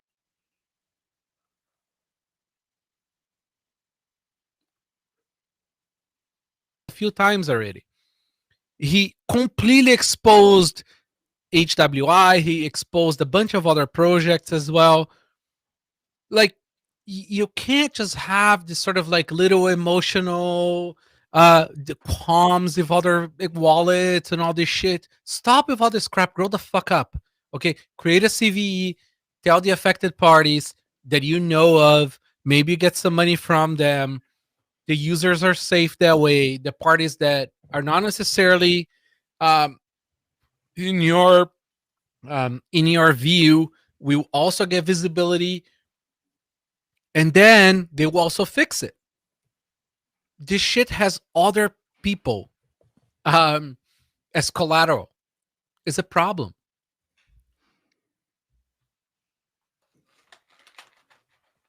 There was a poor guy who came up with it was a pretty like out there kind of bug. He did create a CVE. The guy who found that, like, you know, all the hardware wallets were exposed to essentially RF exfiltration of stuff from the screen. Right. That guy, I mean, that guy got pushed away by everybody essentially. And he was the only guy who made a CVE. So this kind of sucks. So explain the CVE process. Let's explain the CVE process to the freaks. So you go to the website. I can't even remember. So it's essentially cve.mitre.org. CVE just means common vulnerability and exposures. And you create essentially a report there of all the parties that could be affected by something without releasing the actual exploit, right? Because the idea here is you let everybody fix it, even the people you don't know that has the problem, to fix it before the bad guys know, or before you think the bad guys know about a certain exploit. And there is a formal process to handle that. And this process exists because, like, having bugs and having exploits is not a new problem. It just seems new for Bitcoin Twitter. So, like, do you have any complaints about that process? Do you think the CVE process is a solid process? No, I mean, I don't need necessarily CVE. Because it's like, centralized, right? Yeah, sure. But then what you do is, I don't know, send an email to the mailing list of Bitcoin saying, hey, I think I have a bug that. I mean, should you do that though? Like, you should be a little bit more discreet with it, right? No, not necessarily. Depending, like, if it's a complex attack, just say for example, hey, I have a vulnerability on hardware wallets. So the most recent inflation bug, didn't we discover? We discovered that based on someone told told the developer, like key main core developers told them about that, right? Yes. Like through like PGP or something. Like Yeah. they sent No, in no. the, That's our process, right? If you want to responsibly disclose to CoinKite, we have a page. It's coinkite.com/responsible dash disclosure, where we explain the whole process, right? Remember, we get hundreds of like absolute crap. Like, ooh, your button on your store doesn't work. Do I get a bounty? No, seriously. Like seriously, I get like 20 of those a month. Well, I think it's interesting the thing you were saying earlier, just like what's the difference between a bug report and kind of a feature request? Like some going further to do more verification versus like, oh, you're doing this verification wrong. No, I mean, to be fair, in this specific case, we were checking for things, but we were like we had the best way to say is a bug, but it wasn't necessarily a bug. It just wasn't checked right.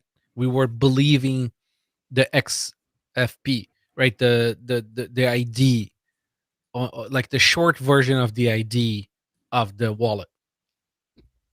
It was 100% our fault.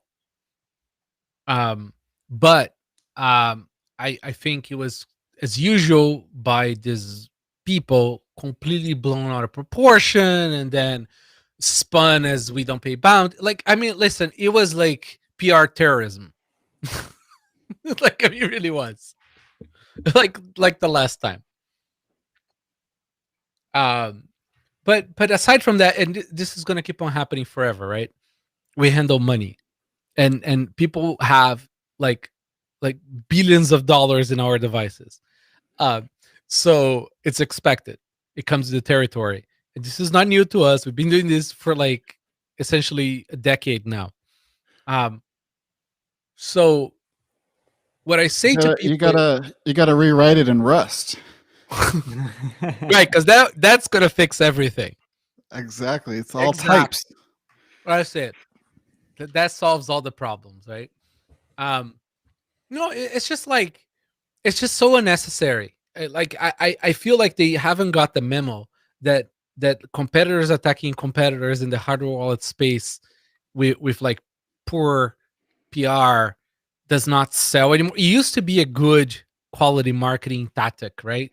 Like, I mean, Ledger has made a business out of it, but they were doing hardcore stuff too, which is totally fair. I mean, they spent $1 million breaking our device. Pretty cool. But like, you can't do this forever. I mean, people, the market gets tired of certain marketing like tactics, right? So I think these guys need to pivot to just making a better product, maybe. Like, stop being dicks. That also helps. Like, as a dude puts it on Twitter, good energy, good profit, bad energy, bad profits.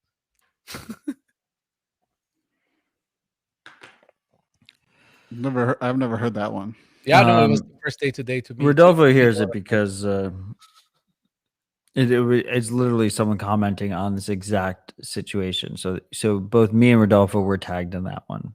I saw it as That was a good one. It was a good one. I agree. It was a good one. I mean, we're talking about a product that hasn't launched yet, you know. So I don't believe that people should be talking about things that don't exist. We should wait till they exist, is like a general premise that I have, especially during bull markets, because there's a lot of things that people are going to ask your opinion on that don't exist and will never exist. Wasn't that device supposed to ship for the holidays? You know, I never promoted Butterfly Labs, you know, and so I never promoted this either. And I'll see when it launches. New topic. New topic. This was great fucking conversation. This is like this is what the dispatch is about. You freaks that are watching this live, any freak that is really that is participating in this show right now, we are fucking winning. Like, this is crazy. It is absolutely insane to me that those other people that aren't listening don't realize what the fuck is going on right now. How is that happening? We need to take advantage of that as much as possible. More So caps, Bitcoin, more memes. more caps, more memes. Let's go. Meme squeeze, memesqueeze.com. There's nothing there right now. I don't know what to put there. I just own it. The important thing is that you shouldn't watch Bloomberg. But Taproot. So wait. Before we go to Taproot, just one moment. Go to output descriptors. oh yeah, so let's talk about output descriptors. You want to talk about that? Yeah, sure. Just for a second. Show us why we should care. Okay, so output descriptors. Okay, so you guys know I made walletsrecovery.org, right? Because every widow that have contacted our support system because their husbands did not back up their systems and they lost all their money, there's been a lot of them, was pissing me off. So walletsrecovery.org has the And .com, you have both. Yeah, of course, but the .org is the good one. The .com just reroutes, just forwards. It has the derivation paths, right? Because great, wonderful, you have the private key now. Oh, hey, where the fuck is the Bitcoin? Well, that's the path now, right? You have to find out where the fuck the money is in the space. So output descriptors solve a lot of the standard problems. The descriptors essentially are a very basic programming language. Don't look at it that way. Look more like as like a formula describing how to look for the space where the Bitcoins are. Key thing here is there is a BIP. No, sorry, there's no BIP, but there's already docs. It's part of Bitcoin Core. Is a standard. Everybody agreed. There's no changes coming probably for a while. So everybody should be supporting it as a way to import and export. This does not affect them. They just need to not be lazy and support it. So the wallets is supported now are Bitcoin Core, Cold Card, Spectre, Sparrow, Nunchuck, Blue Wallet, limited support, BTC Pay, limited support. That's it. This shit solves all the fucking derivation problems. So the website I created until I put the stuff on walletsrecovery.org for now is going to be outputdescriptors.org. Shame. The only person in Bitcoin that hoards more domains than I do. It's a worth $10 meme. Seriously, shame the fuck of every wallet that does not support. Until I figure it out, I'll redirect memesqueeze.com to it as well. Perfect. It's way more rememberable than outputdescriptors.org. I'll put my domain towards the anyways cause. Shame the wallets that don't support output descriptors into supporting it, or just we just won't use those wallets. Exactly, but tell them by shaming them on Twitter. All the wallets I use are on there except for just Samurai. Samurai is the only one, and they don't really need. They're just they're their own ecosystem. No, there is no little, because today's $10 on Samurai is 10 years from now $1 million. So every wallet should support output descriptors. Right, I remember Coinbase gave me 10 million sats to sign up. That was $10 at the time. There you go. See, like the amount of full Bitcoins they gave back in the day as a $20 gift. 10 million sats. That's $400. Should we talk about Tom Brady real quick? Is he the GOAT? Wait, I've dealt with output descriptors. I've dealt with output descriptors, and it makes sense in the sense it's a little prefix and then parentheses and a pub key. And so the prefix is saying it's public key, or it's public key hash, or witness public key, so SegWit. That all makes sense. How does that involve cold card? Okay, so the users don't need to fully understand this shit. We Mhm. just need the wallets to support it and the wallets to force users to back it up. That's all. So That's all I ask. this is what the user would Mhm. back up. They'll back up the seed and they output the scripter. Beautiful. So but that's different than their 24 words. Yeah, it's more. So They'll should back they write out this whole thing with all these numbers, and Put it in a micro SD card. It's better than nothing. so you're not going to etch this into steel? No. You don't. No. The seed should be in steel, Mhm. but the output descriptor at least in a micro SD card or something. Why Like can't I just write down? multiple micro SD Why cards, can't I right? just like write down the 24 words and then WPKH?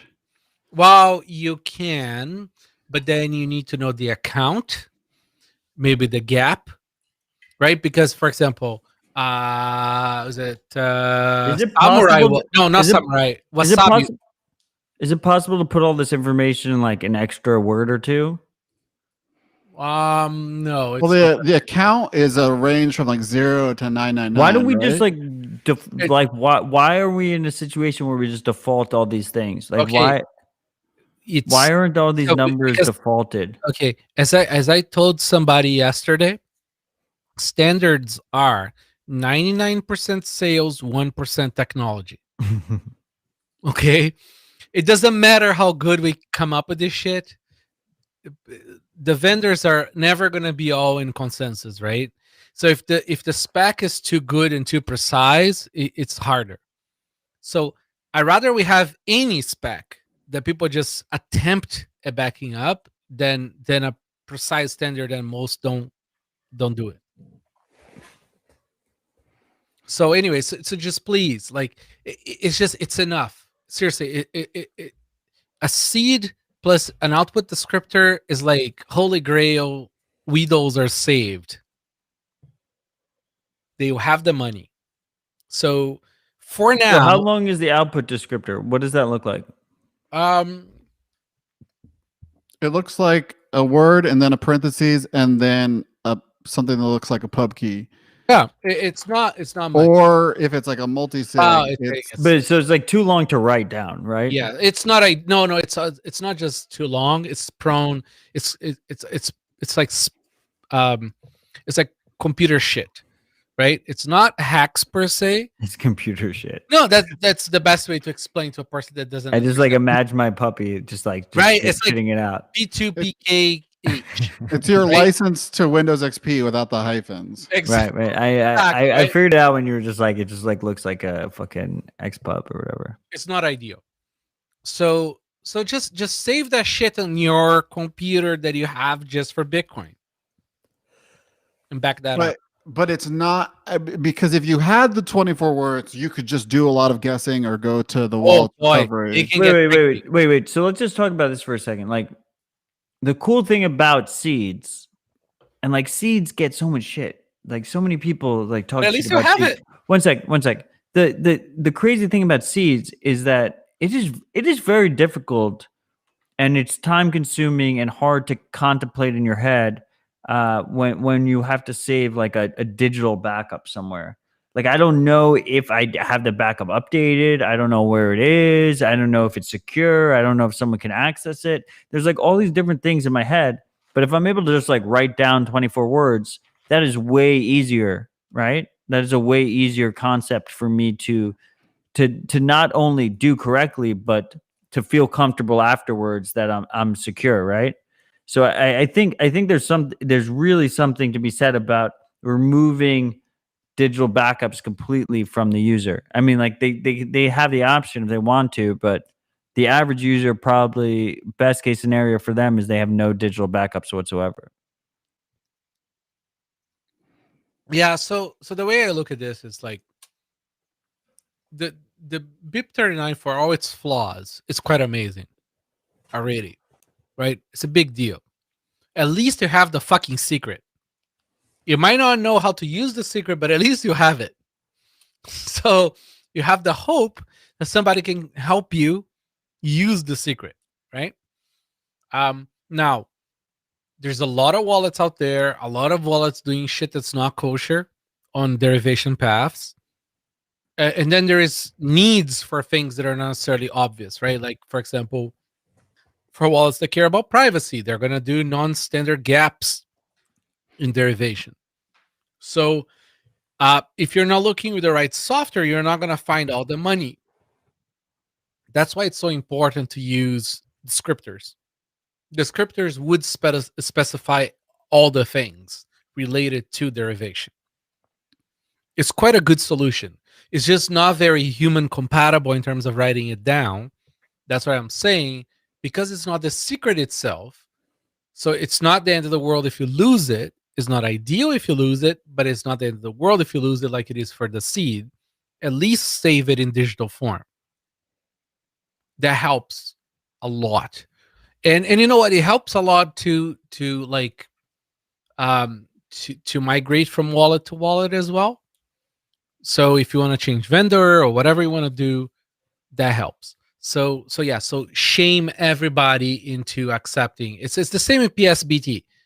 All the wallets that you use should do PSBT for signing Bitcoin transactions and descriptors for loading the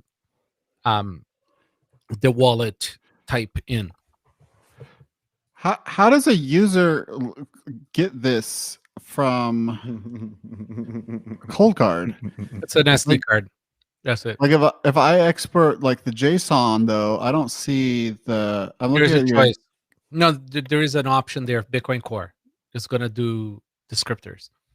Okay, so the generic JSON just does derivation paths. Yep, it does everything there. It's not that hard. I mean, it's like, listen. Well, I experienced this a little bit because I played around. So like BDK is like a Rust Bitcoin development kit, and I've been like playing around with making like a GUI wallet with that. And so like, and I'm not very good at serializing and deserializing thing. And so going from a cold card to a functioning wallet, like there's a lot of things you can like do wrong. Like you can like you can have something like capitalized that like you had to call 2 lowercase on, and like the derivation paths are not like super intuitive to work with. And then there's like this little quotation mark or an H for hardened. What the hell is a hardened derivation path? Nobody knows. I don't know. So I'm hoping to overcome this confusion and get better at understanding Bitcoin, but at the same time understand that it would be nice to just have this simplified or standardized in some way. So it's a little easier to work with. So, and right now is a fucking walk in the park. Wait until we have Taproot and mini scripts. Oh, then shit gets serious. Because then Show it to us. No, why does shit get serious? It's because it's like a literal world of options, right? When you get into mini script and Taproot and this stuff, it's like you can do anything, right? It's not a world computer like Ethereum, but like you can do like a lot, right? You need to save that script. Exactly. Like we're talking with multisig, like exactly. Having the keys is not enough to spend a multisig. You need to know the shape of the script to know how to spend it. Because it's going to be threshold signatures, right? So you're going to need to be very specific, and you're going to have all the things. I mean, this is the amazing thing about cryptography, right? Cryptography is great if you have the keys. It's not great if you don't have the keys as the owner of the thing. So you have to be precise, right? And descriptors are very good at that. They help you be precise descriptively, right? You can be very verbose and explain what you want to do, and the software does it, right?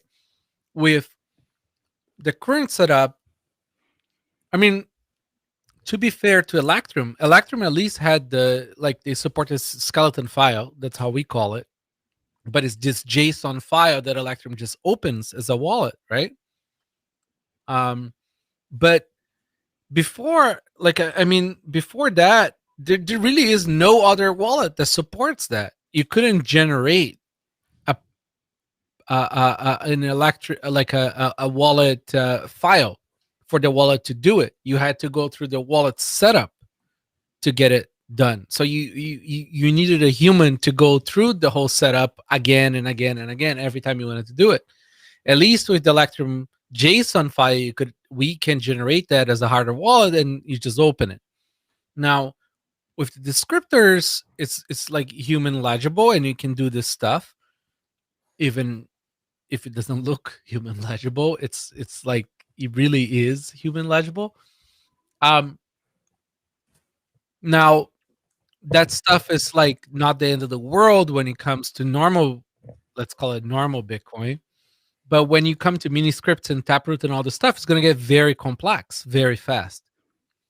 So because a mini script can be like, if you have these 2 keys, then you can spend before 100 blocks, but then after 5,000 blocks, you can spend with like these 3 other keys. You know, you can have that kind of logic. Oh yeah, and lots of other parameters.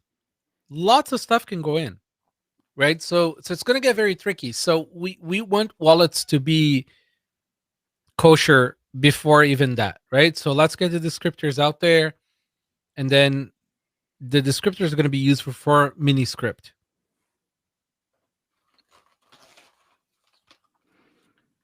And let's activate Taproot. Oh, so you want to talk about Taproot now? I don't know. How do you think that happens? You My think Taproot gets activated by January 1st next year? No, I think we can do before that.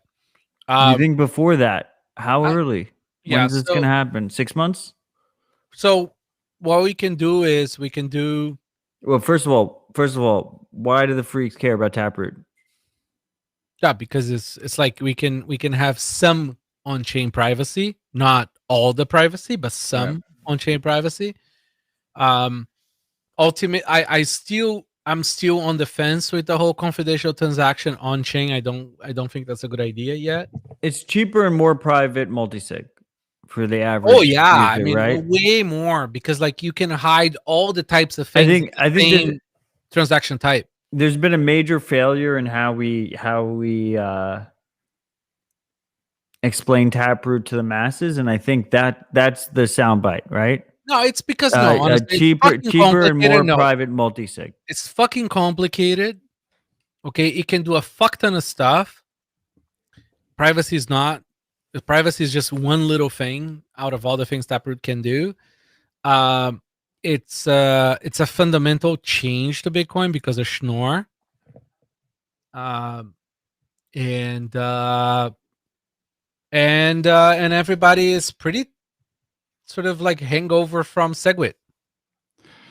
To link it a little bit to what we were talking about, like part of the whole point is that everything kind of looks the same on chain, so you would have less of a clue of what formulation this wallet was. So you really do need to remember how you created that. That's right. It's a good fucking point. Everything's gonna look the same by design, and it's gonna be very hard for that widow that just inherited her code card to know that, you know, Electrum or Spectre did whatever weird thing they did with those transactions, right? They're not gonna find their money if they don't have good documentation where the money is. So how does Taproot help there? Oh no, it doesn't. It makes it worse. Oh, okay. But that privacy of everything looking the same on ridiculous chain. Tangent. That tangent was the privacy of everything looking the same on chain is the same thing that makes it harder to know exactly how the wallet was set up in the first place. Yeah.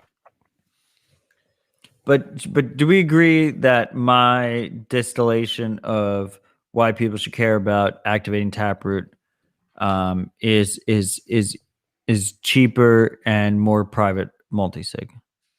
And from that perspective, since Lightning is also multi-sig, cheaper and more private Lightning usage.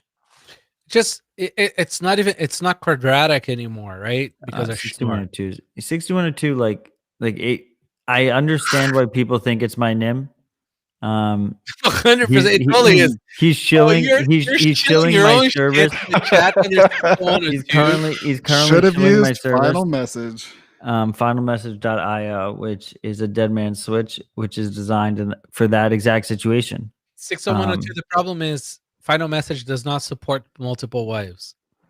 No, it does up to 5. Oh, but that's not enough for like a we support Bitcoiner up to with, 5. That's no, crazy. wait. No. If for a Bitcoiner with a sizable Citadel, wives and children, it's a lot of people to send messages to.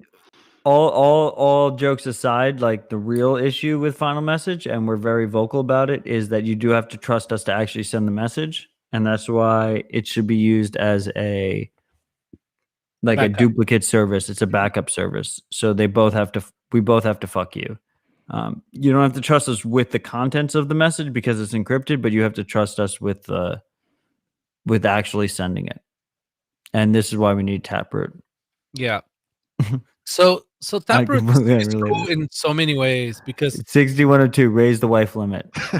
Raise the wife There's limit. no wife limit, bro. No one's holding you back. That's just I've you learned that in wife. Canada there is no wife limit. Apparently, polygamy is like legit There's here. definitely no limit in America. I mean, my future wife will not be happy with any. I already have a wife limit. I joke and with I'm my happy wife. about it. I'm I happy joke about it. I have with the my best. wife all the time. I say, why don't we just get a second wife? You get a break. It's true. Listen, It's the why I first have 2 wife cold is the cards. boss. As I understand, I'm not a very So Taproot, let's get back. Let's get back. We're getting derailed here. Taproot. Time is money. Do we think I've do we- lost a lot. you think Taproot gets activated before January 1? No, I think it's possible. So you think it gets activated after January 1? Because what we should do is I think what's his name, Mr. Taproot in Twitter, Taproot in chief. What's his name? He keeps on pushing all the Taproot stuff. So I was thinking about say like a year of signaling and then half a year of fuck you, right? Essentially UASF. Yeah, exactly. So Ben, the other Ben, Ben the Carmen. We have so many good bends in Bitcoin. I know. And then he suggested 6 and 6 months, right? So essentially 12 months total. Yeah, I'm cool with that too. So yeah, so essentially what we should do is half a year of letting people just let the miners give the miners a chance with lot falls, and then after the miners if they fail, then we give ourselves 6 months, and then US after asses. So we give them a shot, and then if and then we reevaluate. Yeah, no, it's easier this way, right? It's less painful, and they would know this time that we have their asses coming after if they decide to not be. Remember, you can be an asshole, not a dick. There you go. That's a chance. You can say that you don't like the shit. You can be an asshole, blah blah blah, but then not activating. Well, then we run over you. So let's just unpack this a little bit for the freaks. Auto updates is a interesting thing from a self-sovereignty perspective. If you allow your software to auto update, then whoever controls that auto update mechanism can insert whatever code they want, and then you're going to run that code. So they can just it's a massive vulnerability. It's a massive centralization risk. And that's why anyone who talks about censorship resistance and free open source software, they talk about the lack of auto updating. You're supposed to verify before you install any kind of update, to the point where best Bitcoin practices are kind of like, you run like a couple versions behind core, unless there's like some kind of like massive remote vulnerability. So with Taproot, we have to decide if we are going to run the software that merges this shit. And in the overarching premise, there's two main types of software. There's software that says if the miners decide they want to run this shit and they say they're running this shit, then we will run this shit. Or you can run software that's just like, on this date, we will fucking run this shit. And then the argument is, what do we do? And it seems like consensus is you let the miners decide if they're going to do the signaling, and if they don't, then we all run the software that says we're running this shit on this date. Is that a good synopsis? Yeah. I mean, listen, it is in their interests, right? I can't see why them not running this would be a good thing. I wasn't around for user activated soft fork. So like, what did you guys do? Did you need to download a fork, or did you? So that's my preferred way of handling Taproot as well. I think we need the Shaolin Fry style move here, which is somebody forks core and adds these rules, the rule about giving the miners a signaling time, and we make this block based, right? So block time based. So about 6 months, and then 6 months after that, or a year after that, to do a UASF. So the miners have 6 months to run the fork.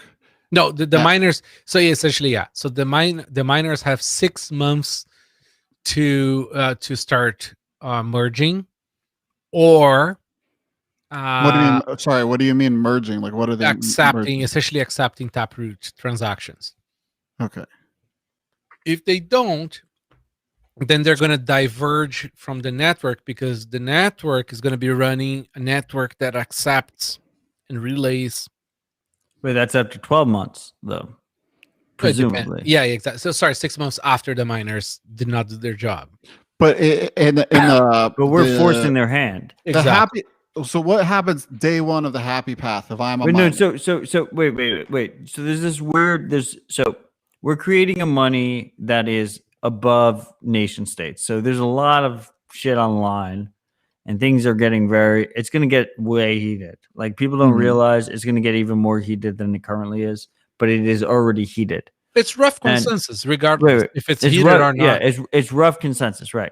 So in a rough consensus world, what happens is you end up with two chains, and you have equal coins on both, and the free market decides if you sell or not, and the price reconciles based on that, and that's how we ended up in a world where Bitcoin Cash is trending to zero. It's going. Yeah, Bcash is going all the way down to zero, and it just keeps going down in terms of Bitcoin price, because it's the lost side. What? That's when it goes poorly. Right. No. That is the free market mechanism that Bitcoin upgrades, is that if you have a competing fork, if you have a competing situation, if there were people that were against the idea of Taproot, then you could end up in a situation where you have two different chains.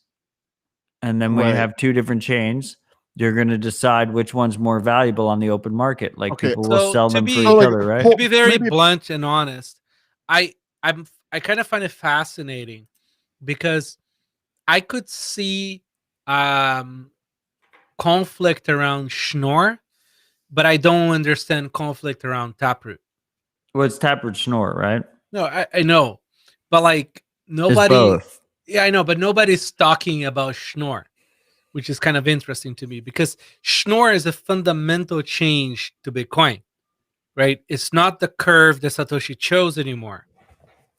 So it's just interesting to me that, like, changing the crypto on it, nobody says anything, but Taproot seems to be not contentious. No, it's not. No, neither of them are contentious.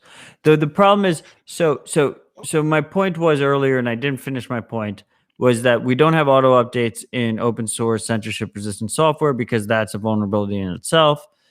So you want to be able to update, and you want to do it in a way that people have to just like choose to install. Mhm. And if you don't, and then that will always be messy. Like there's never going to be a situation where that is clean, right? Yep. Right, my question is, if I am a miner and it seems like a no-brainer to me, I like this. What do I literally do? You run a client that has the code that does this. So you're going to essentially have a client that's going to have two markers.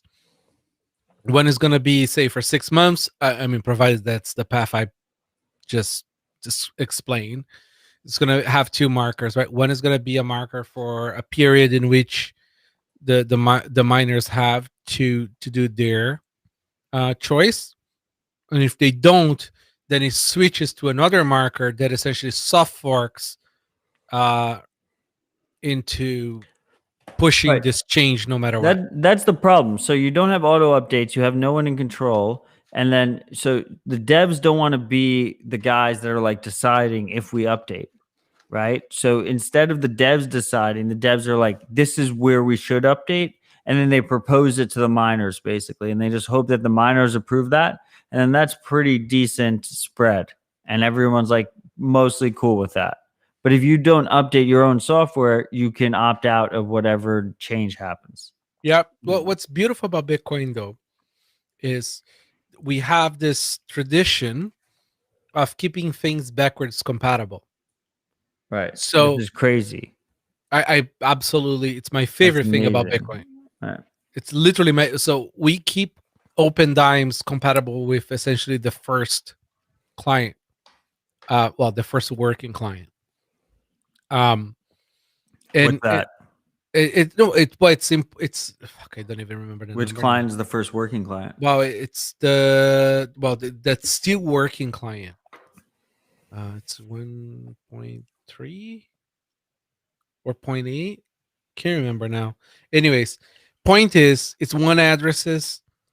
It's a very simple, and it's with private keys, so you can redeem an open dime even with a very old client. And it's important because it's not a field upgradable device, right?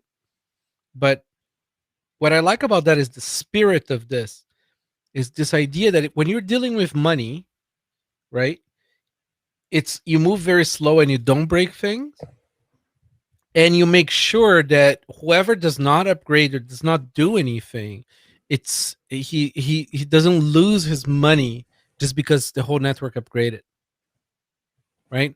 So you can be saying forced hodl in jail or something for 10 years. When you come out, That guy in Germany, that's $60 million. there you go. When you come out and you try to redeem your money, it works. And just to be clear, so there's this backwards compatibility, but for when you add a new thing like Taproot Store, Yep. those go on the chain and those get synced to The new clients. they get synced to the new clients, but they also get synced to old clients as well. No, they get right? ignored by the old clients. So they don't even propagate them. Exactly. They don't see them.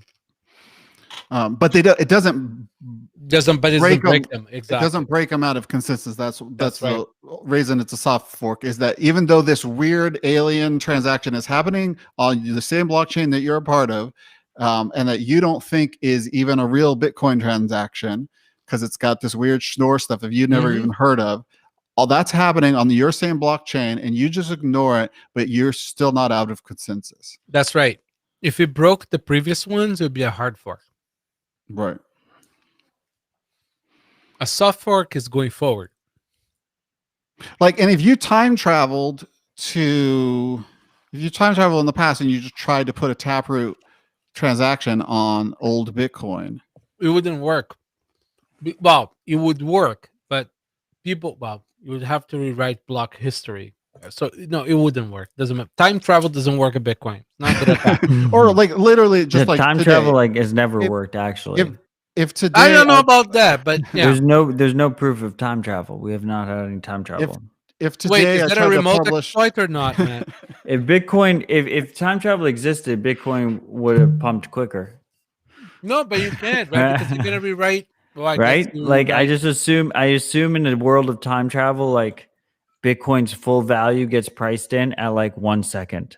Like the second Bitcoin gets conceived, it just immediately gets priced in. That's right? the If time travel exists. efficient market hypothesis involves time travel. That makes sense, right? I disagree just with, like I efficient disagree with market both. I prices. disagree with both time travel and the efficient market hypothesis. But if one exists, they both exist and it just destroys each other.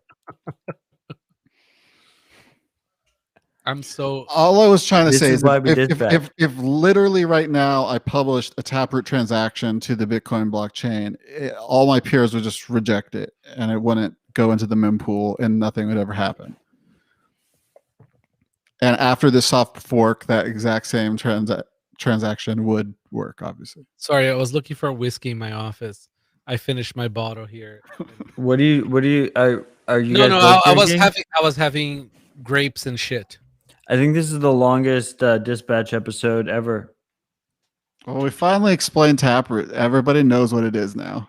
It took No, a while. Like no, people no, have wait, been no. asking for so we've long. all- Like, no, no, what we- is we've- Taproot? Realistically, we only talked about activation. We haven't talked about Taproot. So And what are you guys you're not- drinking? What are you guys drinking?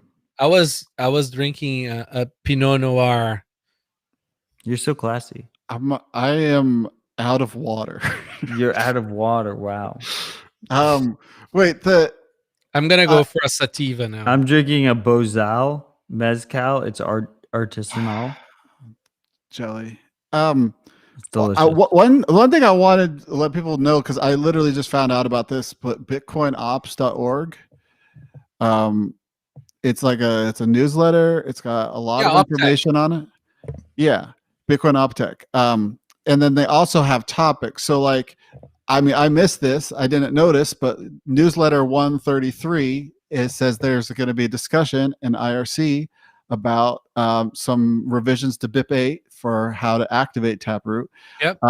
But then if you click in the newsletter, if you click on Taproot, there's a topic and it shows every time it's been discussed. And so, I mean, it's some real high quality news that I was not aware was being put out there. Those guys are like next level with like documenting things. Highly recommend.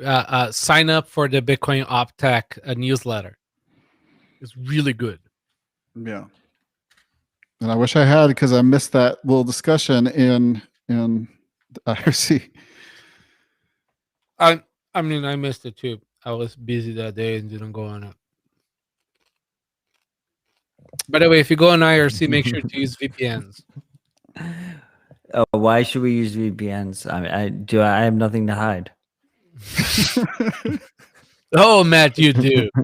Oh, Matt, you do.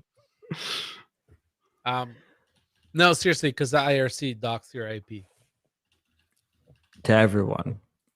to everyone, like everyone. You just do user info. It's just IP. a trade-off. It was just a trade-off that was chosen along the way. Oh, to be fair though, back in the day, you couldn't just like get somebody's location out of an IP. You had to like go through the actual like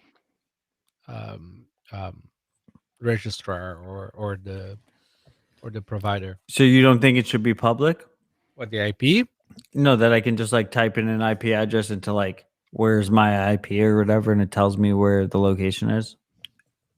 Yeah, you should also just drone it. You should just automatically. I should. Yeah, just be able to automatically rent a drone it. drone. Yeah, no. So I should be able to just pay with Lightning. You know, That's like right. per hour. If you type my IP on the CLI, the drone just shows up in your house. I like that GoDaddy could sell like Droning services. No, like drone redirection. Like when people try to drone you, drone That's somebody else. amazing. I could totally see them selling this shit. I'm not joking. Like, hey, Would you like your domain with an extra $5 drone redirection? You could get email with that as a bundle. Rodolfo, what do you think is what's the best iOS IRC client? None. Dude, stop using phones. Phones are not. You have like a ton of iOS. You have like you're just all Apple over there. You're like Tim Apple fan. No, I'm fan afraid. group. So see, I do things that need to be done in FreeBSD on a VM, sitting on OS X. So OS X is pleasant, and it's also like legit BSD. The right things are in the right places, unlike Linux, where everything. So what's your is favorite wrong. iOS? What's your favorite iOS IRC client? I don't use the phone for those things, Matt. See, this is what I'm It's trying not to me. explain. I'm not. This is some person. Stop using the phone. Literally, his name on YouTube is some person. This is No. not me. No. Let me explain to you. Editorializing. Whenever you want to do anything, you use a computer. The phone is not meant to do. So what's your things. favorite? What's your favorite iOS client?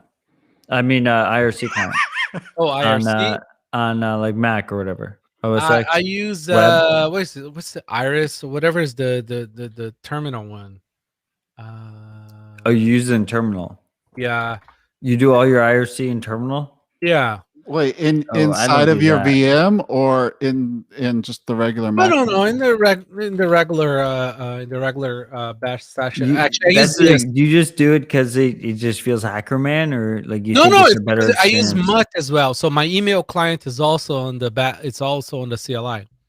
No way. Yeah, I use you're Mutt. reading your emails in Yes. CLI. Oh my god, you're kidding me? Like, dude, once you go Mutt, you never go back. Seriously, try it. No.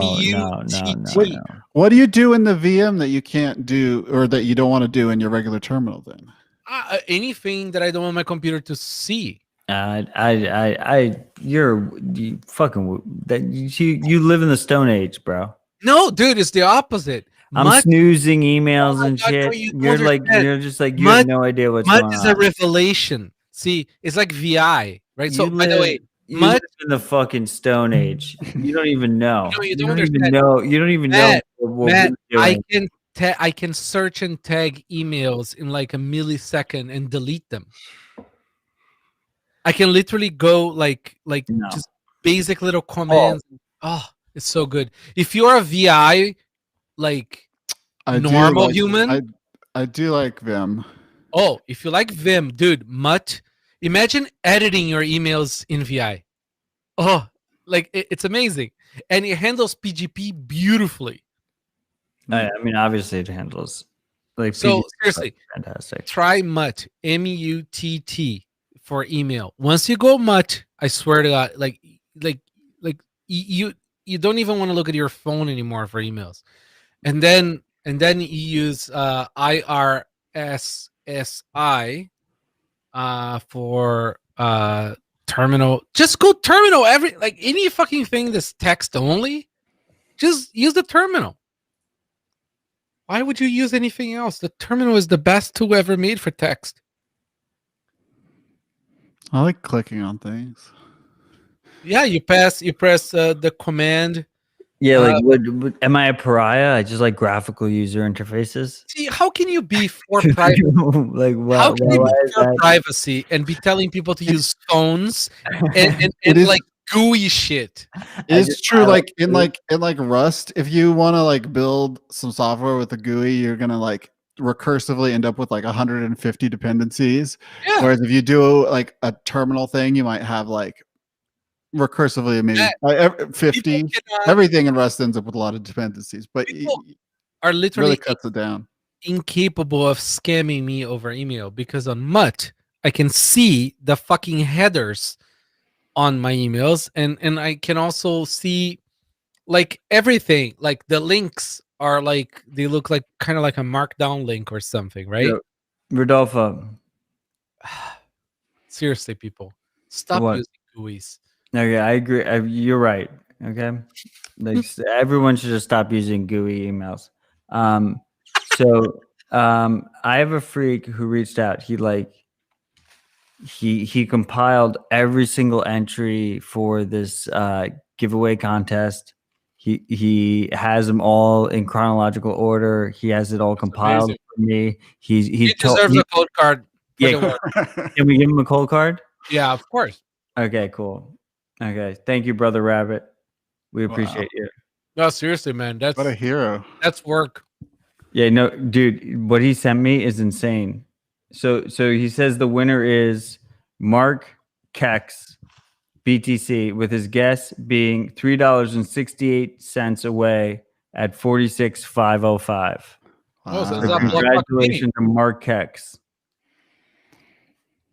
Listen, you send me the list of all I need is what price, which email. Okay, yeah, well, I'll figure that shit out for you, but props to Brother Rabbit for just like putting that all Oh, together. that's amazing. That's what I was kind of hoping for that. If so. Brother Rabbit or whatever turns out to be Mark Kex or whatever, That's brilliant. Right? I'll That's send him one of brilliant. my cold cards. That is brilliant. A true Oh, hacker. Mark Rex, there he is. Mark Rex BTC. Cheers. The guy just scored 2 prizes by saying who won was himself. No, because Mark Rex actually telegrammed me separately for whatever it's worth. Wait, did you check that on the terminal? Yeah, I only use Telegram on terminal because I'm like a fucking caveman and I don't want to have any beautiful interfaces whatsoever. Well, it says the guy who uses Android. Android is like caveman OS. Are you kidding me? It's a Google disgusting thing. I mean, people should use graphene. That's even worse. Why is that worse? It's totally broken, man. Why is it broken? Nothing fucking works on it. Especially touch. See, if there is one thing that Apple does well, is the touch shit. It's like every time I have a few Android devices, right? It's like I touch on the phone. It's like the phone doesn't understand my hands. It's like with Apple, it's almost like they know my DNA. No, They I probably do. miss those Apple vibes. I get a lot of false like palm touching on my Right? Sad. I mean, seriously, it's like if you're gonna talk about like UX shit, they do. I mean, there's some things that are very annoying with Apple. Like how they don't let you run software on their computer that they own that is in your pocket. Yeah, I mean, aside from a $1,200 fucking phone, who's in your pocket and you're not allowed to install software from outside. Yeah, at least when Jobs was alive, I could feel my wants and needs out of the devices were at least there represented. But now it's just like these guys are just fucking shitting all over it. Oh, there's some, yeah. Precursor is gonna fix it. I don't know what that is. The Bunny Studios guy. No. So, that's a cool project and all, but like people don't understand. It's like a Palm Pilot in hardware power. People don't understand that's like what it takes to do a real phone that can do real things is a big fucking deal. And unless Broadcom is willing to bestow their chips and patents on you, it's not gonna happen. So we got to end intellectual property. Yeah, I mean, listen, I'm completely against that shit. Yeah, no, I'm completely against that shit. I'm 100% against it. But again, it's like this is the world we live in, right? Like, even if Bitcoin wins, it's still going to take quite some time for this shit to change. It's not like there's a lot of inertia in these things, right? And it's complex shit too. This is not like a dude sitting in a room coming up with stuff. Like, this is like some legit advancements too. It's not like full-on patent trolling, even though Broadcom behaves that way. So much so that even Raspberry Pi uses a Broadcom MCU. Really? Yeah. Like, Raspberry Pi is a closed box. I don't know why people keep on saying it's like open source and shit. It's No, not. I mean it's cheap, It's a fucking blob. but it's cheap, and we can just use it cheaply. Yeah, but you're using stuff that 100% owned. it's probably 100% owned. Yeah, I mean, you have to have a like. Luke thinks it. Luke Dash Jr. thinks it's 100% owned. And it's also a garbage computer. Like Jesus Christ! if you No, can it's good afford- for the price. It's Listen, cheap as fuck. It's it's like 60 cheap. bucks. Yeah, but then you end up having to need 5 of them. So just buy a $500. No, fucking- you can get like one with 8 gigs of RAM for like $70. Like that's good. It's like a good deal. I think it's a good deal. You Yeah. you slap an SSD in there. I'm a fucking hater of It's kind of it opens computing in that it makes it more accessible, and I appreciate that. And I think it's cool that like people are forced to like build it a little bit. No, I get it. They, Listen, like, I they get like it. feel If you're like in Africa or something, sure, yeah, by all risk means, free. right? Let's go. If you're in North America, stop drinking lattes and fucking buy a better computer. I agree.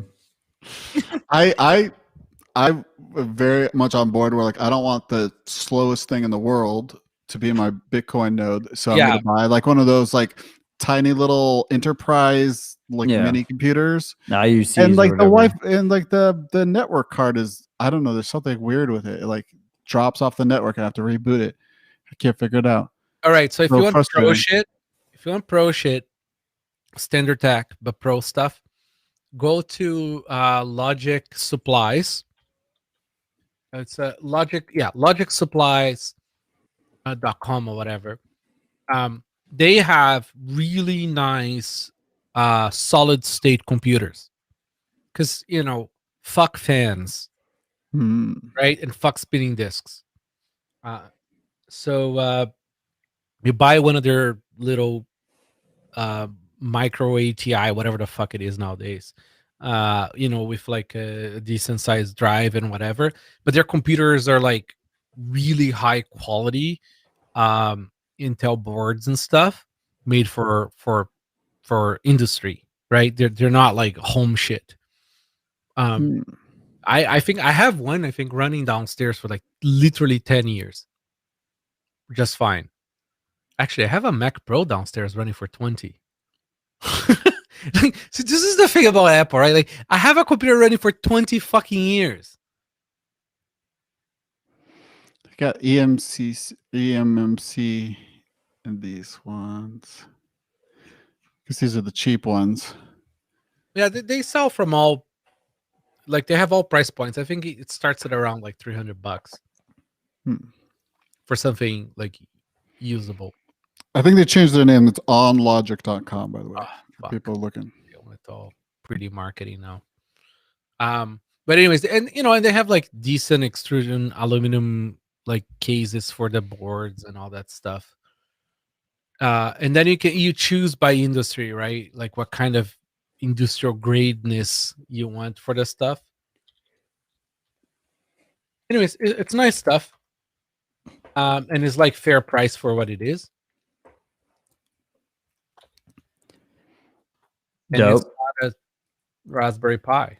Yeah, I mean, I think people should run lots of hardware. They should have, that should be just, I mean, that's my addiction, right? Like I just buy lots of hardware and just run it. Yep. So new category on this show is Bitcoin designed to pump forever. I need to have you on record. Do you agree or disagree? We'll start with you, Paul. Yes. No, this is good. Number go up technology. Patent. Yes. Patent Bitcoin pending. is designed to pump forever. You're on the record. Yes. Yes. Yes. Yes. Okay. Rodolfo, what do you say? It's been a little while that I've been saying this. Bitcoin is binary. Okay. It's either 0. I used to say moon, but now I say Mars. It's like there is no middle ground with a deflationary system like this. It's like if Bitcoin ever stagnates, there's going to be something else better. They'll eat its lunch. So it's like Bitcoin either pumps forever or goes to 0. It is kind of like that. Sometimes it makes me feel like weirdly like reverse psychology bad because I'm like, well, what are the odds that I get to have the greatest future and the world is wonderful because Bitcoin wins? Like nothing ever turns out so well, so it must be zero. Listen, know? that's been a fairly reasonable way of looking at Bitcoin for the last 12 years. It's nothing is a given, right? But like I'm a big believer. I've always been that like Bitcoin is either zero or moon. Like there's no middle ground to this shit. There really isn't. You know, you look on the rear view mirror, even shit technologies are like catching up, right? Like Ethereum.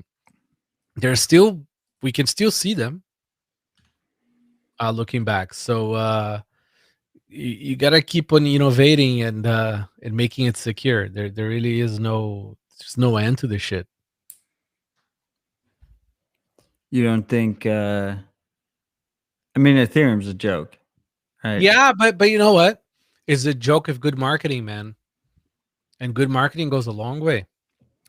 I'm always amazed at how many of these shit coins, like nobody seems to be getting like Bitcoin has such wonderful security because of all the ASICs working so hard, and nobody ever seems to attack anybody with proof of work like mining attacks. Oh God, sorry, I just accidentally opened Twitter, and of course JW Weatherman Fudman is of course they're really fucking saying shit about this stuff. Ah, this dude has way too much time in his hands. My web browser is frozen. I feel like that's kind of like It's a sign. I think it's a sign. I mean, Wait. NVK confirmed the shitcoiner. Mr. Bitcoiner, go fuck yourself. Yeah, he's a huge fan of yours. He's been super pro. I love him, but he called me shitcoiner, so go fuck yourself. Is he being a dick or an asshole? Yeah, no, we're aware. No, that's an asshole. See, that's a classic asshole move. See, if you went on Twitter and wrote a post and then tried to get some like people to fucking like write articles about how Rodolfo was a shitcoiner, that would be a dick. Mm. That's crossing the line.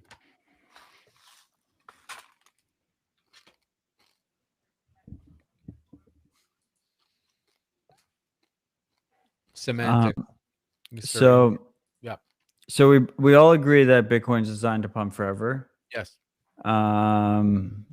We all agree that Dan Nathan is short Bitcoin. He's about to get wrecked. I think we all agreed that we're going to hit 50K by next Tuesday. Likely. What?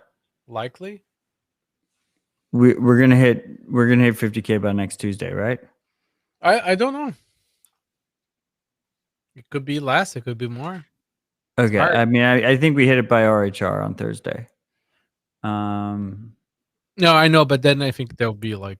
So we did the price predictions. Correct. You were like a little bit too big. How about Hyperwave? Do you guys have opinions on Hyperwave? Do we think like we're gonna hit the $1,500 target of Hyperwave, or have we passed that point? I have no. What are you even talking about?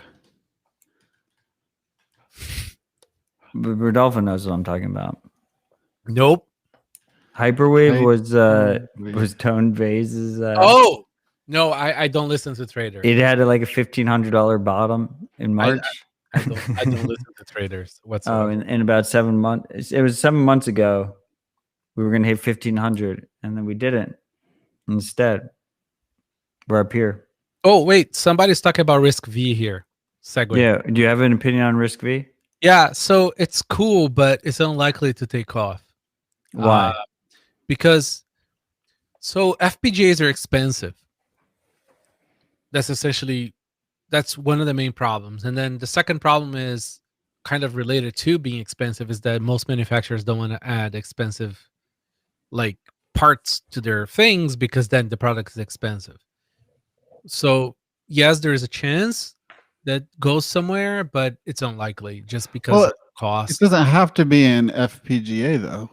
Yeah, Risk 5 does, like, kind of. Yeah, it's an FPGA solution, isn't it? No. Like people, so it's an open source Right, chip design, and you could You put could like burn. Okay, I guess you can make a precursor die. is putting it in um an FPGA as their kind of like some hyper paranoid setup. Yeah, you But could make a die, but the problem is most most entities don't have the means to make a die right, for a chip. I And when you I make think a die, you have to pay licensing to all the designs you use on your die. That you may not agree, or you may not agree that they were something that you took from other people, but the fabs won't do your die unless all the stuff is squared out. well, isn't the whole point of, well, I do know there is this aspect with RISC V. Well, the fundamental design of it is open source. So like the ARM license is open source.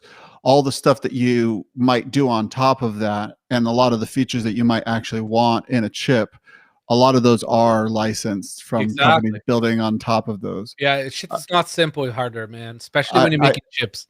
I think, but there is something that's kind of really bullish about it. Like, just like it's very cost effective for like the companies that are like involved in it. Like, it's like for like a microcontroller for like a hard drive, kind of like some chip that you're going to make millions of. That's very tiny, very simple, and now you can make it without paying ARM any money. But you don't, because ARM is not involved in most of the tiny stuff. So like the great majority of the small little microcontrollers have nothing to do with ARM or any really thing like that. They're just they're just like, so there's been a lot of consolidation between the big microchip makers, right? So Microchip and STM and like those guys make all the little things very cost effective. Like it's super cost effective. The biggest it's kind of funny, but like the biggest cost on simple stuff is often like the plastic and the packaging. It's not the chips. That's the people don't seem to understand where the cost is in this stuff.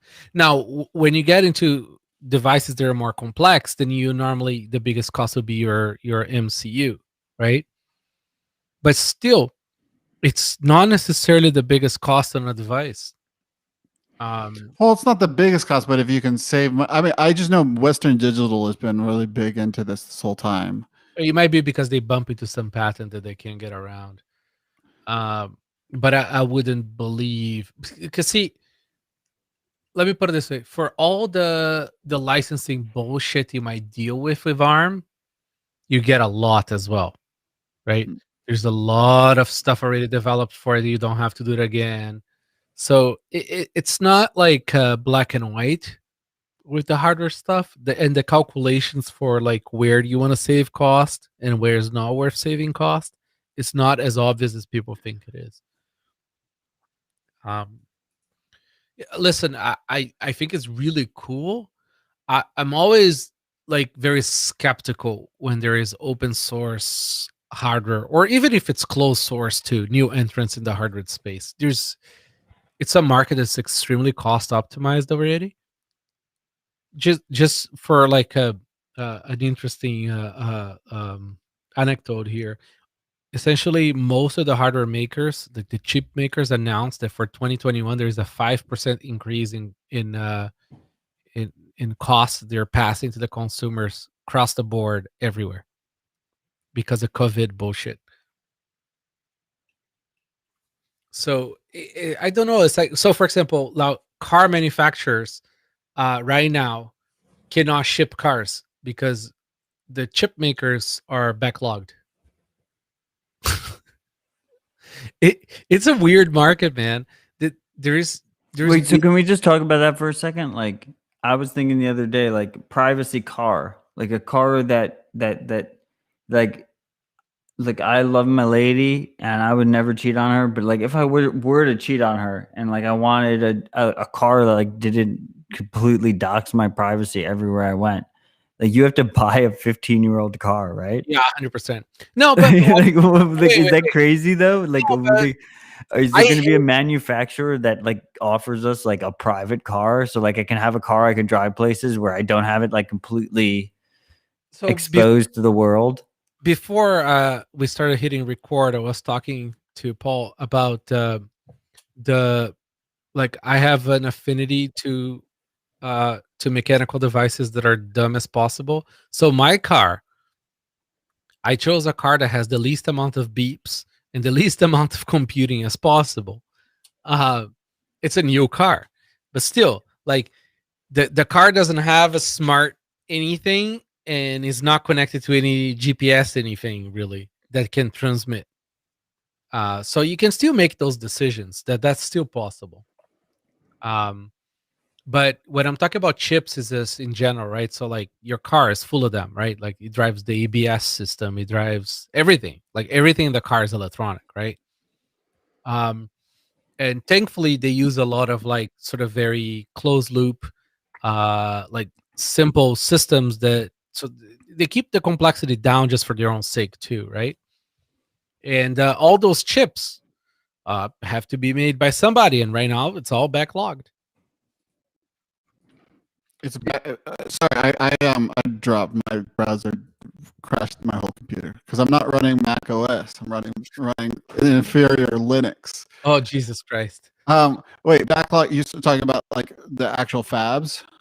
Oh yeah, Are so backlogged? like so yeah, everybody's backlogged. Like I mean, Microchip So- literally just recommissioned one of their factories to try to meet demand. This is pre-COVID demand on chips. Like you cannot like I, the makers of chips, their goal is to drive price down, contrary to what people think, right? So like they are trying to drive price down so that more shit gets made. It's not like some evil empire, even though they kind of act that way in some way or another. But um, they they can't make enough. Like there is not enough fabs. There is not enough anything to meet demand right now. So like I missed just to go back a little bit to Risk Five. Like I missed a lot of what you said because I was rebooting my computer. But there is this aspect of like ARM is going to provide you a lot of tools, and yes, you can make a chip very cheaply, and like you said, there's this bottleneck here with a fab, anyways. But an FPGA maybe is like $4. You know, you're not going to put that in a mass-produced device. But if you're in college and you're learning how to make chips, you're probably going to learn how to make a RISC-V because it's open source. You can put it on FPGA. You're like completely unencumbered, like IP don't know. wise. I don't know. The manufacturers of chips love like filling the universities with stuff. So like it's very possible the university is going to get all the free SDK and dev boards from STI, STM, and Microchip for their stuff for free. Mm-hmm. And it's open. Like it's not like closed in the way that people think it is closed, right? Like you can do whatever you want to it. It's just that like you know you can't copy the die, but as a student in those positions you're not going to be able to copy the die anyways. Like you know all the specs are open and like anyways it's just it's not as close as people think it is. Like with secure Ally, most things are under NDA. There's no Wait. chip. It's like you get everything. Oh, I meant to ask you now that we're into 4 hours. Could you imagine like a cold card that is like a little decomposed, like where you had a device that is like only the secure like the simplest possible thing, and then it interfaces over like an aux jack or something like that, So with a more computery part? it's been on our to-do list to make a unfolded cold card board. What that means is like essentially a cold card dev board. that doesn't fit in a case, right? So then you can do whatever the fuck you want to do. Because Code Card already is like that. So unlike all the other hardware wallets, you can load your own firmware on Code Card and sign it. You don't have to use our firmware. So we wanted to make a dev board for it. It's just, it's like one more project, right? So we just haven't had the time really to do it. But the schematics are out there. Yeah, I like the idea of and like there's some people in like the embedded world kind of playing around with this of just like computers that are kind of decomposed a little bit into like different parts that are kind of plug and playable, so you don't have to like trust kind of a monolith, and you can kind of like swap in little parts that are all kind of checking on each other or something. So Code Card, there's only two parts. There is the SC and the MCU. There's nothing else. I mean, okay, there is some flash memory, but that's all. So, like, you can't really swap anything, right? Like, it's just too simple to bear. If you want to play with that, then check out the Spectre DIY. You can sort of Lego your way to your heart's desire. It's just, yeah. I mean, like, I'm a big fan of the idea of simple devices for security.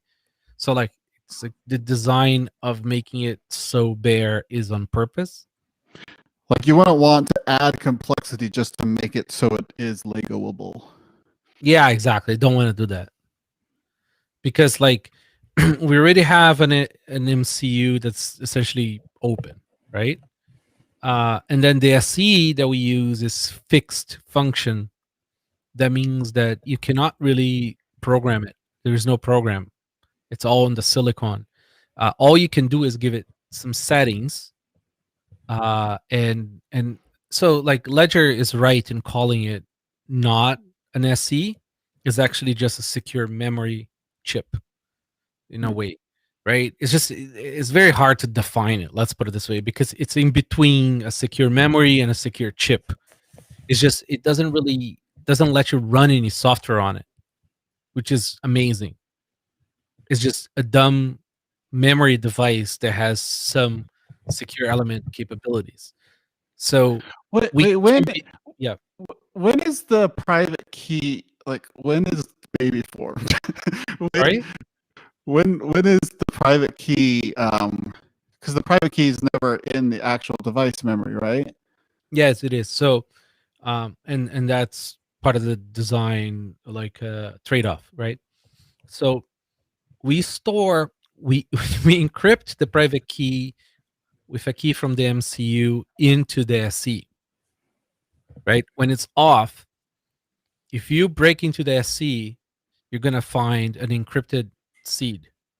It's encrypted. You can't, like, it doesn't matter. Great, you took it off. It's a blob, right? You'd have to break the MCU as well to get the secret to decrypt the seed. So you have to break both. Now, when you spin it up, when you turn it on, it decrypts the seed, right? So that the MCU can sign stuff, because the MCU uses open source libraries to do all the crypto stuff. Okay, so you use that makes sense. So right? you get a real private key into your memory so that you can use open source software and feed it that private key. Yep. So you don't have like a black box setup. No, there's no black box.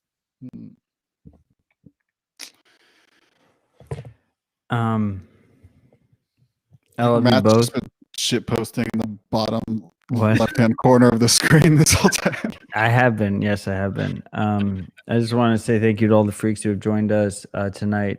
This has been pretty extraordinary. This is the longest episode in Tales from the Crypt history. Do we still have people live there? What? And we still have people live here. Yes, we still have the true freaks are here live with us. 4 hours later. You freaks are fucking heroes, man. To hear, yeah, it's impressive. It's fucking impressive. And I appreciate both you guys for joining us. I think you're going to join us many more times in the future. This is just the beginning. And do you have any final words? The block clock meeting is no longer back ordered. Paul? Pump the corn. We love you all. We thank you. I'm grateful for every single fucking one of you. Together, we will go to the moon. Cheers. Awesome.